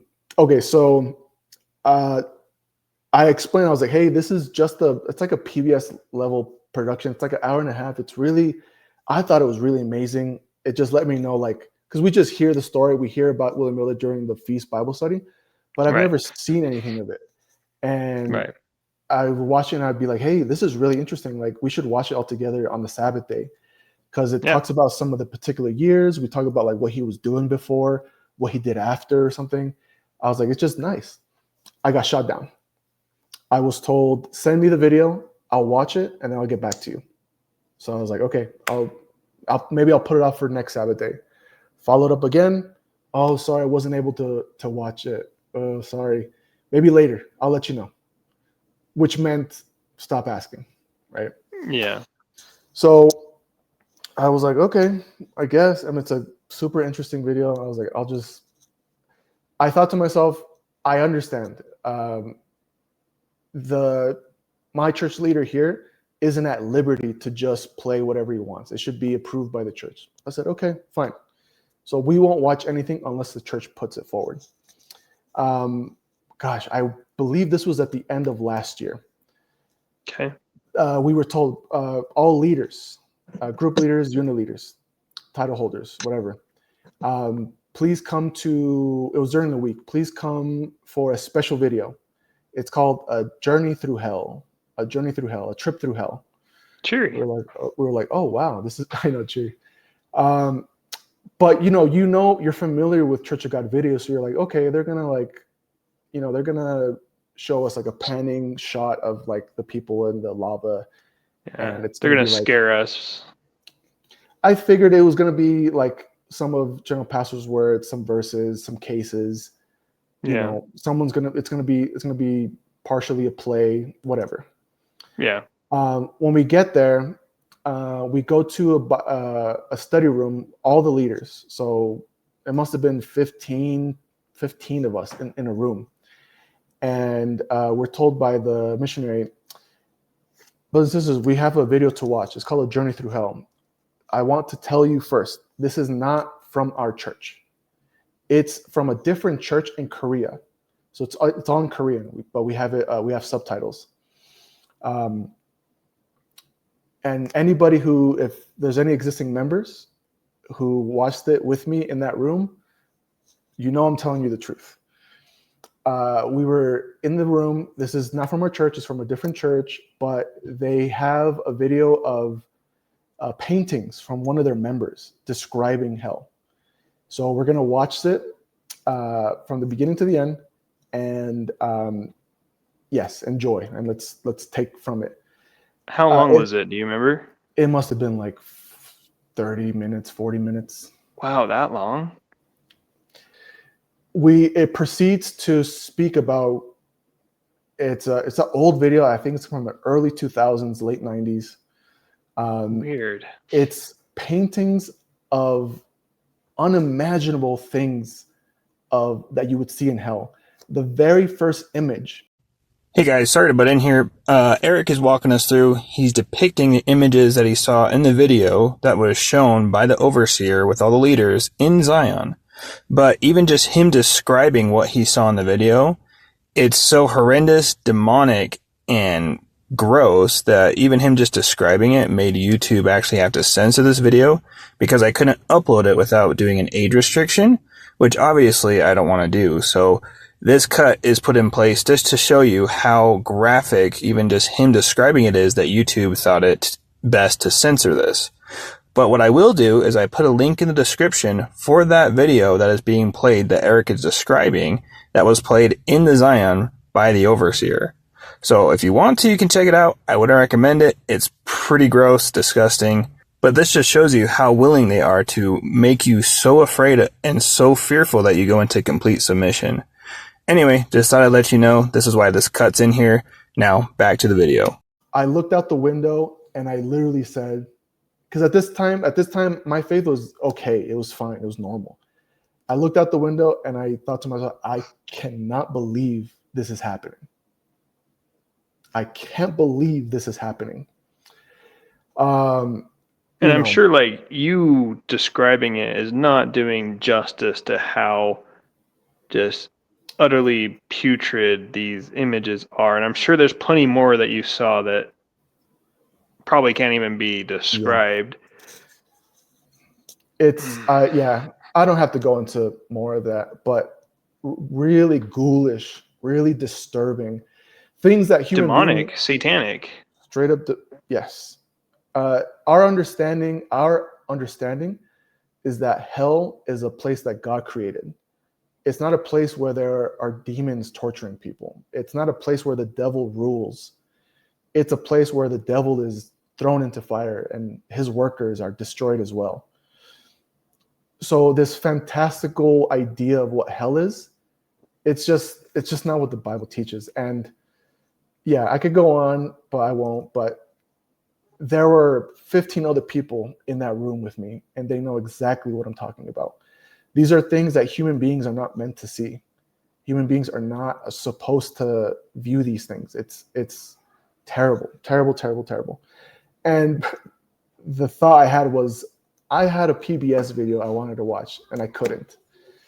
Remember, I believe the leader isn't able to show me that because he can't do anything without the church's approval.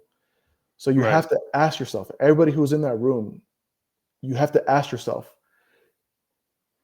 there's only one that approved that the church can watch such a video.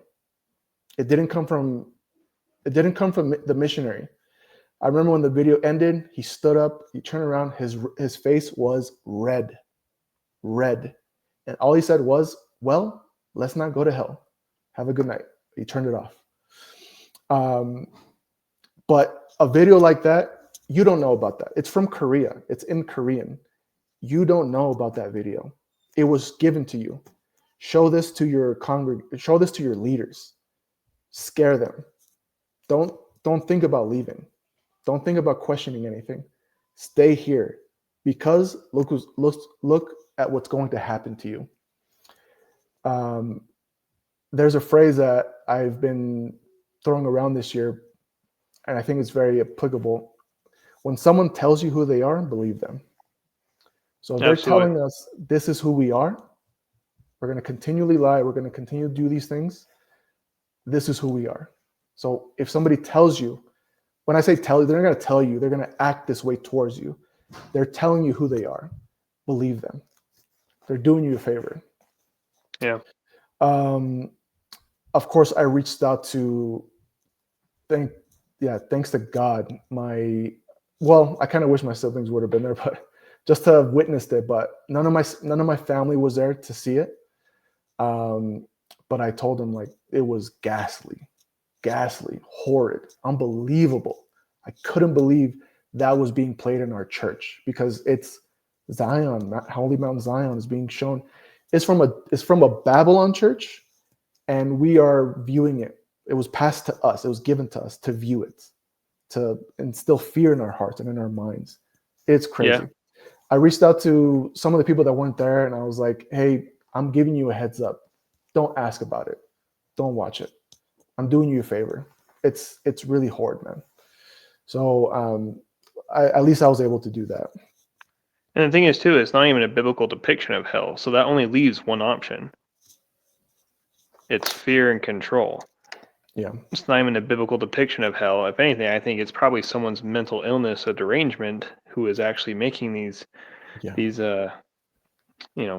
portraits or images, or someone who's just mentally disturbed. I don't know. But so it's not even a biblical, depiction of hell. And so that only leaves you the option of it just being purely for fear and control.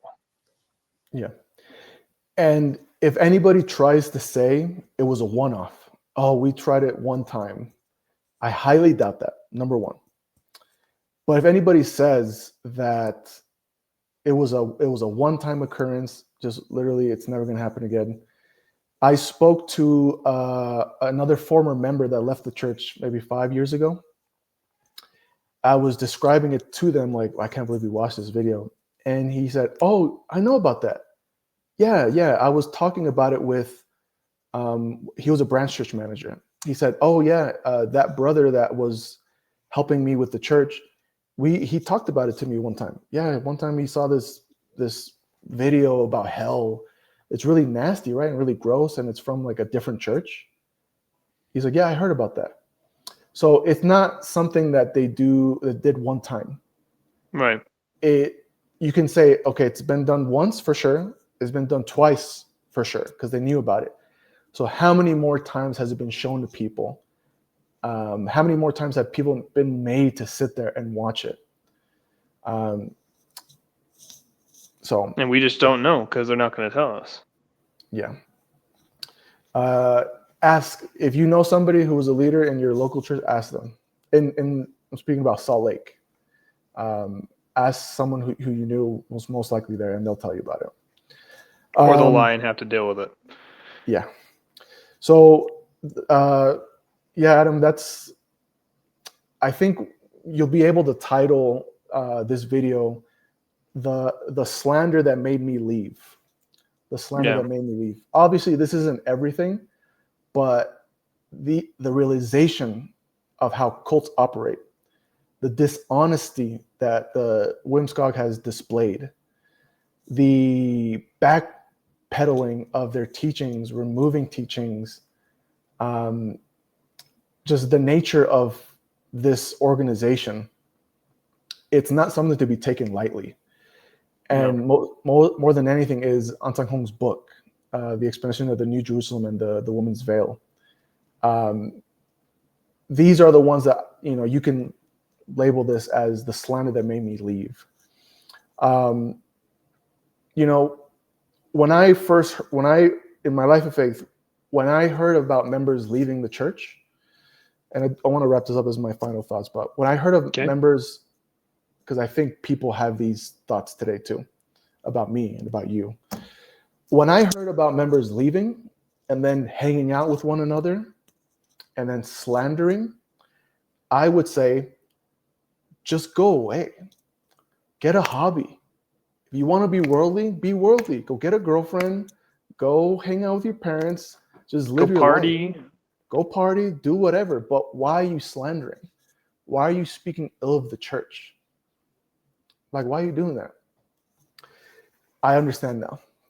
After I gave this church 13 years of my life, I baptized my children there. I brought friends, family, strangers, and I taught them about the love of God.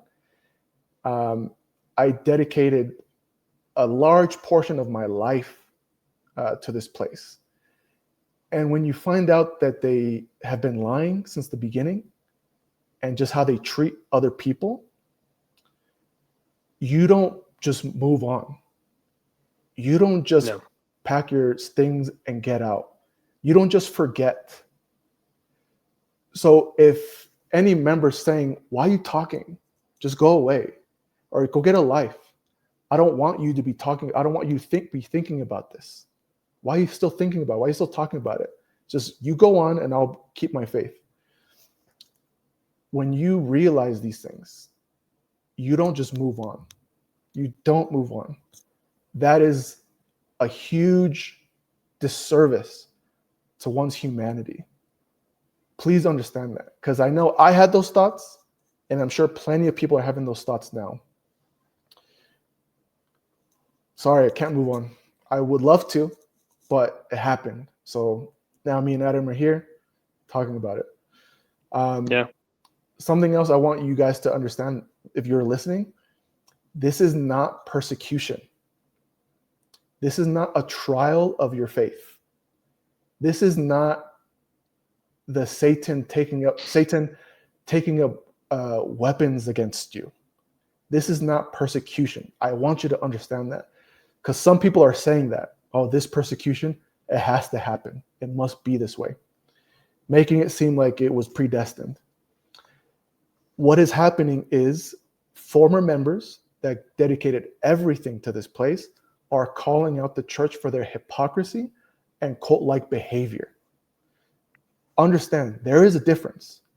I believed in a Korean woman. I believed in a Korean man. I prayed in Korean. My attack is not the day-to-day actions of the church or preaching or all the Korean food we ate or something like that. I'm not hating Or the on them, feast or the Sabbath or whatever. It's or not the that. feast or the Sabbath day. I'm not attacking those points. So this is not persecution of your faith. This is calling out the hypocrisy and cult-like behavior of the church. You must understand there is a difference. Don't treat yourself like an adult. You have a mind, you have thoughts, you have a gut. Please understand that.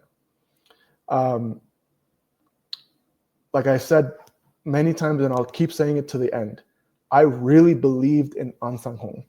I really believed in Heavenly Mother. I lived it, I breathed it, I ate it. I loved the gospel of the church. I did it for 13 years. I obeyed, I sacrificed, I prayed to them with tears. Okay? I really love them, Father and Mother.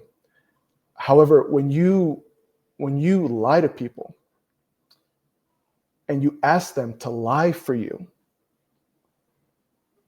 that's not love. That's manipulation. No. And that's truly evil. Something that true God would never, ever have you do. Guys, the story they told us at the beginning where Ansang just was baptized, he tried to bear fruit, he was in the mountain, he established his church, he wrote his books, got them ready for general pastor, and then he ascended to heaven. And he asked Mother 2 or 3 times, how will you endure? Yep. That original story has completely changed. It's not the same story. If you're defending the church, if you're defending the actions of that they've done, you are defending a different story. You're not defending the original story that they told us. It's not the same thing anymore. He was never alone. He was married with children. He didn't leave until 1962. He rebuked the idea or the teaching of a female God. Even if he gave general pastor, let's say, even if he gave him authority to speak, to lead the church, does that mean he gave him authority to malign his books, to change his books, to change his words, to make his church something completely different? I don't think so. Yeah. Guys, trust me, I wanted it to be true. I hate that this is the reality. Adam, Me I'm too. sure you felt that way too. Guys, I did trust for months. Me. If it was that original story still, I would have loved to stay, but it's just simply not. Yeah. It's not the same story. Unfortunately, everything just points to the conclusion that the church is a high demand, high control cult that has lied in the past, will continue to do so as long as you let them. I want to put this on you guys now. I want to say this because I thought this to myself the day I watched Adam's video. It's time for me to challenge my faith. I wasn't looking for a way out. My tears would contradict that idea. My depression would contradict that idea. I wasn't looking for a way out. I didn't want to be worldly. I didn't sacrifice for 13 years to just say, I want to stop doing this. I wanted it to be the truth. But I'll say this, challenge your faith for once and look at what the church has done. Look at the church's history objectively, not with the pre-approved statements that the church has made. If it's the truth, it's the truth, guys. If it's the truth, it'll stand up to anything. But if you think, I don't want to listen to them, to slander, because my salvation will leave, it wasn't salvation in the first place. It wasn't truth either. It wasn't truth in the first place. If you don't test it, which is what the Bible asks us to do, test your faith. It was Paul said in 1 Corinthians 15, if Jesus did not raise from the dead, then our faith is futile. So you are to challenge your faith. If you don't challenge your faith and you think you'll lose it, it's not faith and it's not truth. I'm sorry. Would it be considered slander in that context? Would it be considered slander for somebody to ask, hey, did Jesus really rise from the dead? Would it then be would it then be an appropriate response for the apostle to be like, weak faith, don't worry about it, just believe? No. The apostles would have been like, yeah, he saw it, he saw it, he saw it, everybody saw it, we all saw it. Like, hey, doubting Thomas, didn't you put your finger in his, like, that is what we're asking you to do. We're not asking you, because when I left, I tried my darndest, or before I left rather, for months, I tried my darndest to make sure that this church was true. Unfortunately, my research led me out of it, right? And I say unfortunately because that was my life, like you. That was my life. That was my hope. That was my dream. That was my passion. And unfortunately, facts led me out of that into what I'm doing now. But seriously, you guys, what we're asking you to do is nothing crazy. It's what the Bible demands of us. Don't treat prophecies with contempt, right? Test the prophecies, right? The Berean Jews, they were commended because they didn't just take Paul at his face value. They didn't take Paul at his word. They studied the scriptures to make sure that what he was saying is legitimate. So the scripture never commands you to just not think and not use your brain and not put facts together. If somebody came and told you, hey, Jesus rose from the dead, would it be wrong to ask for proof? Do you think he would have considered it slander? Do you think the apostles would have considered it slander? Or that he... Like, please do that. It would have been regular occurrences for them. Please do that. It was regular occurrences for them. Exactly. And so, that's all we're asking you to do. We're not asking you to do anything crazy. We're asking you to simply look at the facts. Look at the Bible. Look at the history. Look at what this place does. Didn't Jesus say, by your fruits you will know them? What are their fruits? Just lay them out. Like we don't even need to tell you what the fruits are. You can lay them out for yourself, because I'm sure you as a viewer have seen things, have heard things, have been through things. Just seriously, just take the time. You owe it to yourself to do this. You owe it to your family. If you have kids, or if you have family in this organization, you owe it to them too to do this. Absolutely. Yeah. So the fear of losing your faith is just that. It's just fear. We're not asking you to be worldly. I'm not asking you to not believe in God, because I did that. I said, if this isn't the truth, then I'm going to be atheist or something.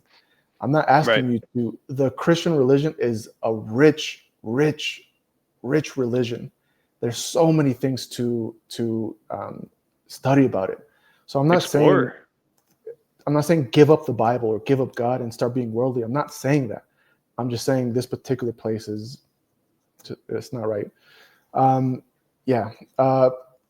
understand that some of the things that some of the information that I've laid out might be difficult to listen to or understand, given the images that we have for Ansanghong and Zanggyeoja. We have them elevated. As I said in my last video, it was difficult. It was painful for me to listen to either your videos or other ex-members' videos. It's hard because you're having to admit to yourself that we were deceived. But I'll say you owe it to yourself. You owe it to yourself. You owe it to your family. You owe it to your spouse. You owe it to your children. And if you want to be frank, you owe it to God to test this. Because if we don't know and we just keep brushing it off, then why are we not false prophets? If you are okay with the explanation that you got, that's fine. You can't assume that for other people. You owe it to God to know if you're in something truthful or not. Yeah. I'm not saying this is an easy path to embark on or to start. I don't have the answers for everything. I don't know the way of the universe yet. I used to think I did, but I don't have the answers for everything. But not having the answers for everything is no reason to stay in a place where you don't have freedom of thought, you don't have choice, you can't live your life because they are in direct conflict to the church's success. Just because the answers might not be clear and the world suddenly becomes bigger and scarier, it's no reason to stay in a place like that. Yeah. I'm always open and available to speak with anybody who's left from my local church or from, you can reach out to Adam. You can ask him any questions, or ask people that left. You might be listening to this in somewhere off in a different part of the world. Ask somebody who left. See why they left.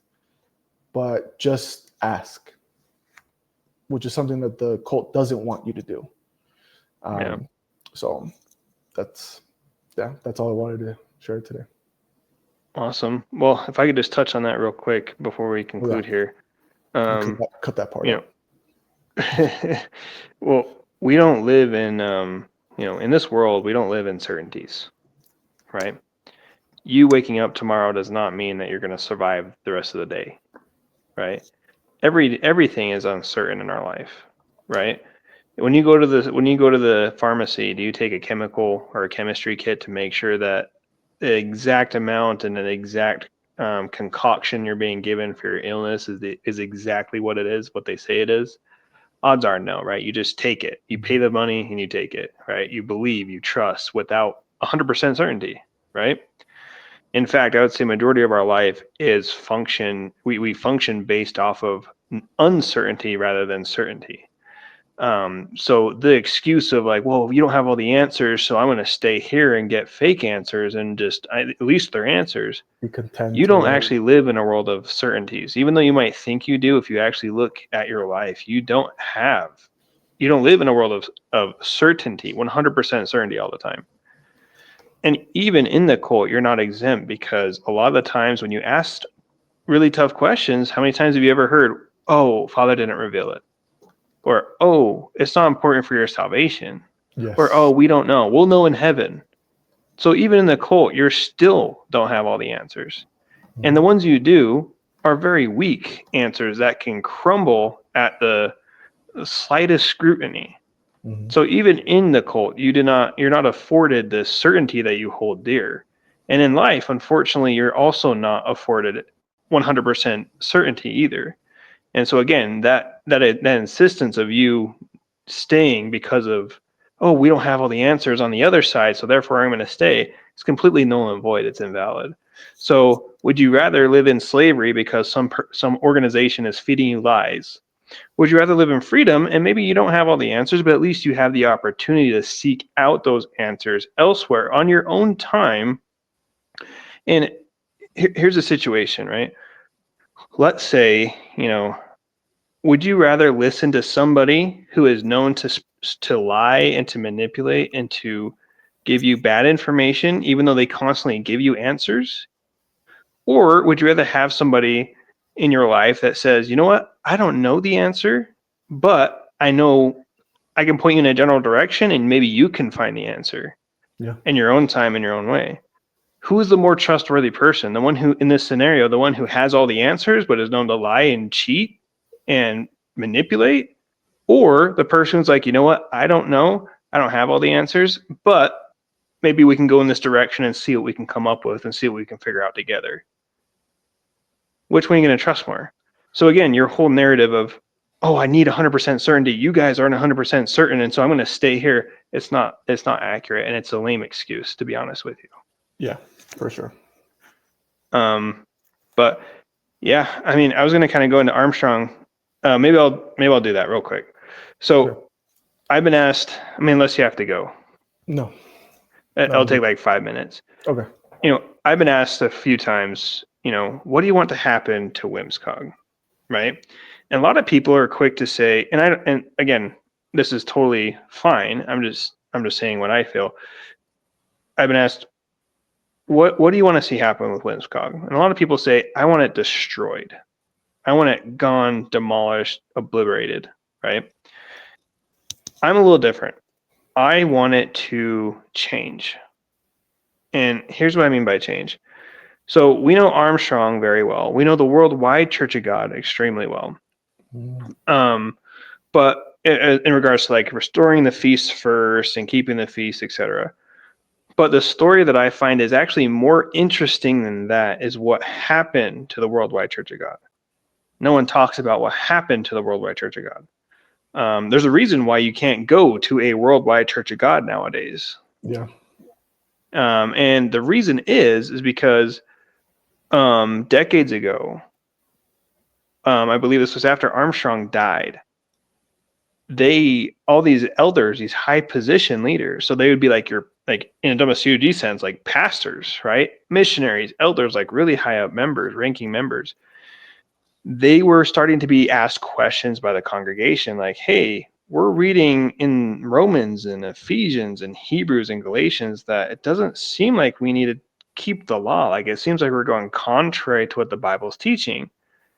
But instead of the elders in the worldwide Church of God gaslighting them, lying to them, manipulating them, they actually took those concerns seriously.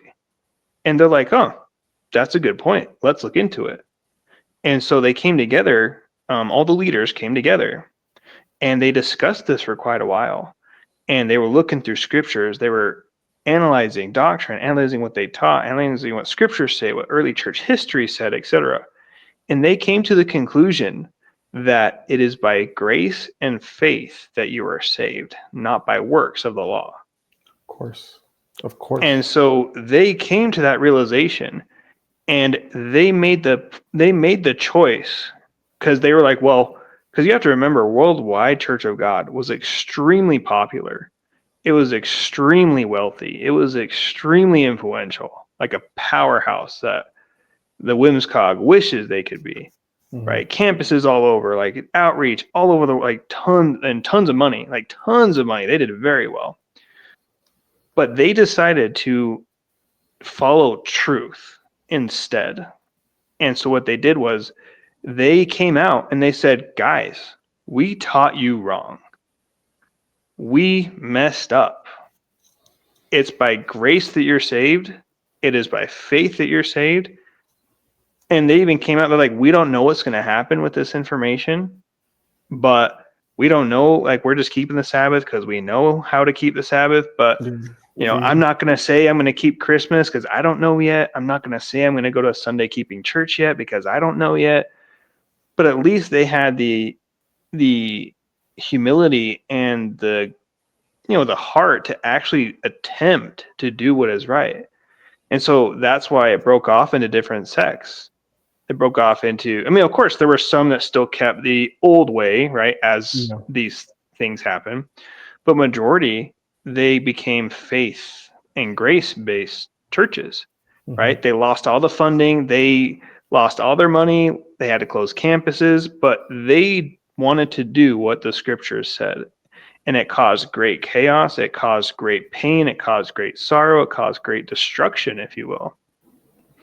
But yet they chose to do that, to be reborn and at least be on the correct path to follow God, to have faith and grace instead of this burden of the work of the law. And so now they're called, Grace Community International or something like that. There's a couple of different ones. There's actually one in Salt Lake City, believe it or not. Oh, wow. Yeah. And so they repented, they came clean, and they admitted their mistakes, and they changed for the better. And honestly, that is my goal for the WMSCOG. Because at the end of the day, Zhang Giljia, she's a sinner, she's a human. Kim Ju-chol, he's a sinner, he's a human. And if I'm a Christian, I have to believe that if they change and they repent and they come to Jesus and they make amends and they make things right and they change for the better, and I mean genuinely change, get rid of these laws, get rid of these burdens, treat the members properly, change into the church that they can be, which could be a very good Christian church that could spread the gospel, the actual gospel, to millions of people, and to use their resources for the good, the actual gospel, the actual God. Yeah, will they lose members doing that if they come clean? For sure. Will they lose funding if they do that? For sure. But they would be saved, because if they repent and they believe in Jesus, me as a Christian, I have to forgive them. True. Because that is what Christ taught. Is it easy? No, but that's what the Bible says.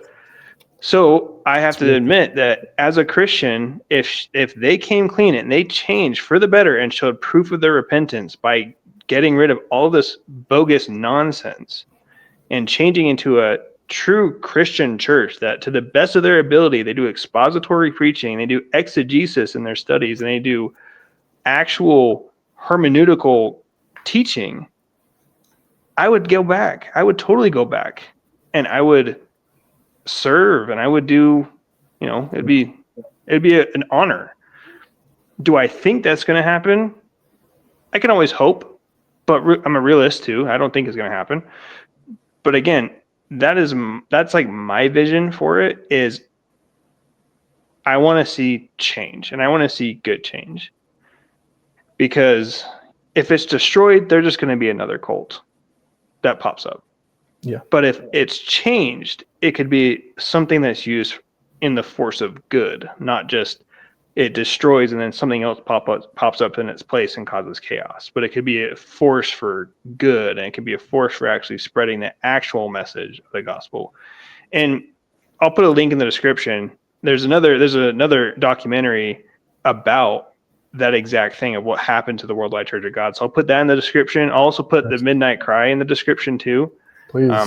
I really recommend watching those. It's just, it really puts a new perspective on, because you never really see a cult, because the Worldwide Church of God, it was a cult. True. But you never really see a cult come clean like that. And I think that's something that should be celebrated and it should be embraced. Absolutely. All right. Well, we've gone an hour over. Typically, I like to do it at an hour and 30 minutes, but I think this is a very, very influential, very important episode that I think people really, really need to hear and they really need to understand. So, Erick, thank you so much for coming on here. I really appreciate your time. Anytime. Tell your wife and your kids I'm thankful for your time, and I know you have a lot of stuff to do. Again, thank you guys for watching. We appreciate your support. Again, I'm Adam with Finding the Alternative. Here with Erick. You're going to be seeing Erick a lot more in the future days, so be excited for that. And yeah, everyone, God bless, and thank you so much. Thank you guys. Take care. End recording.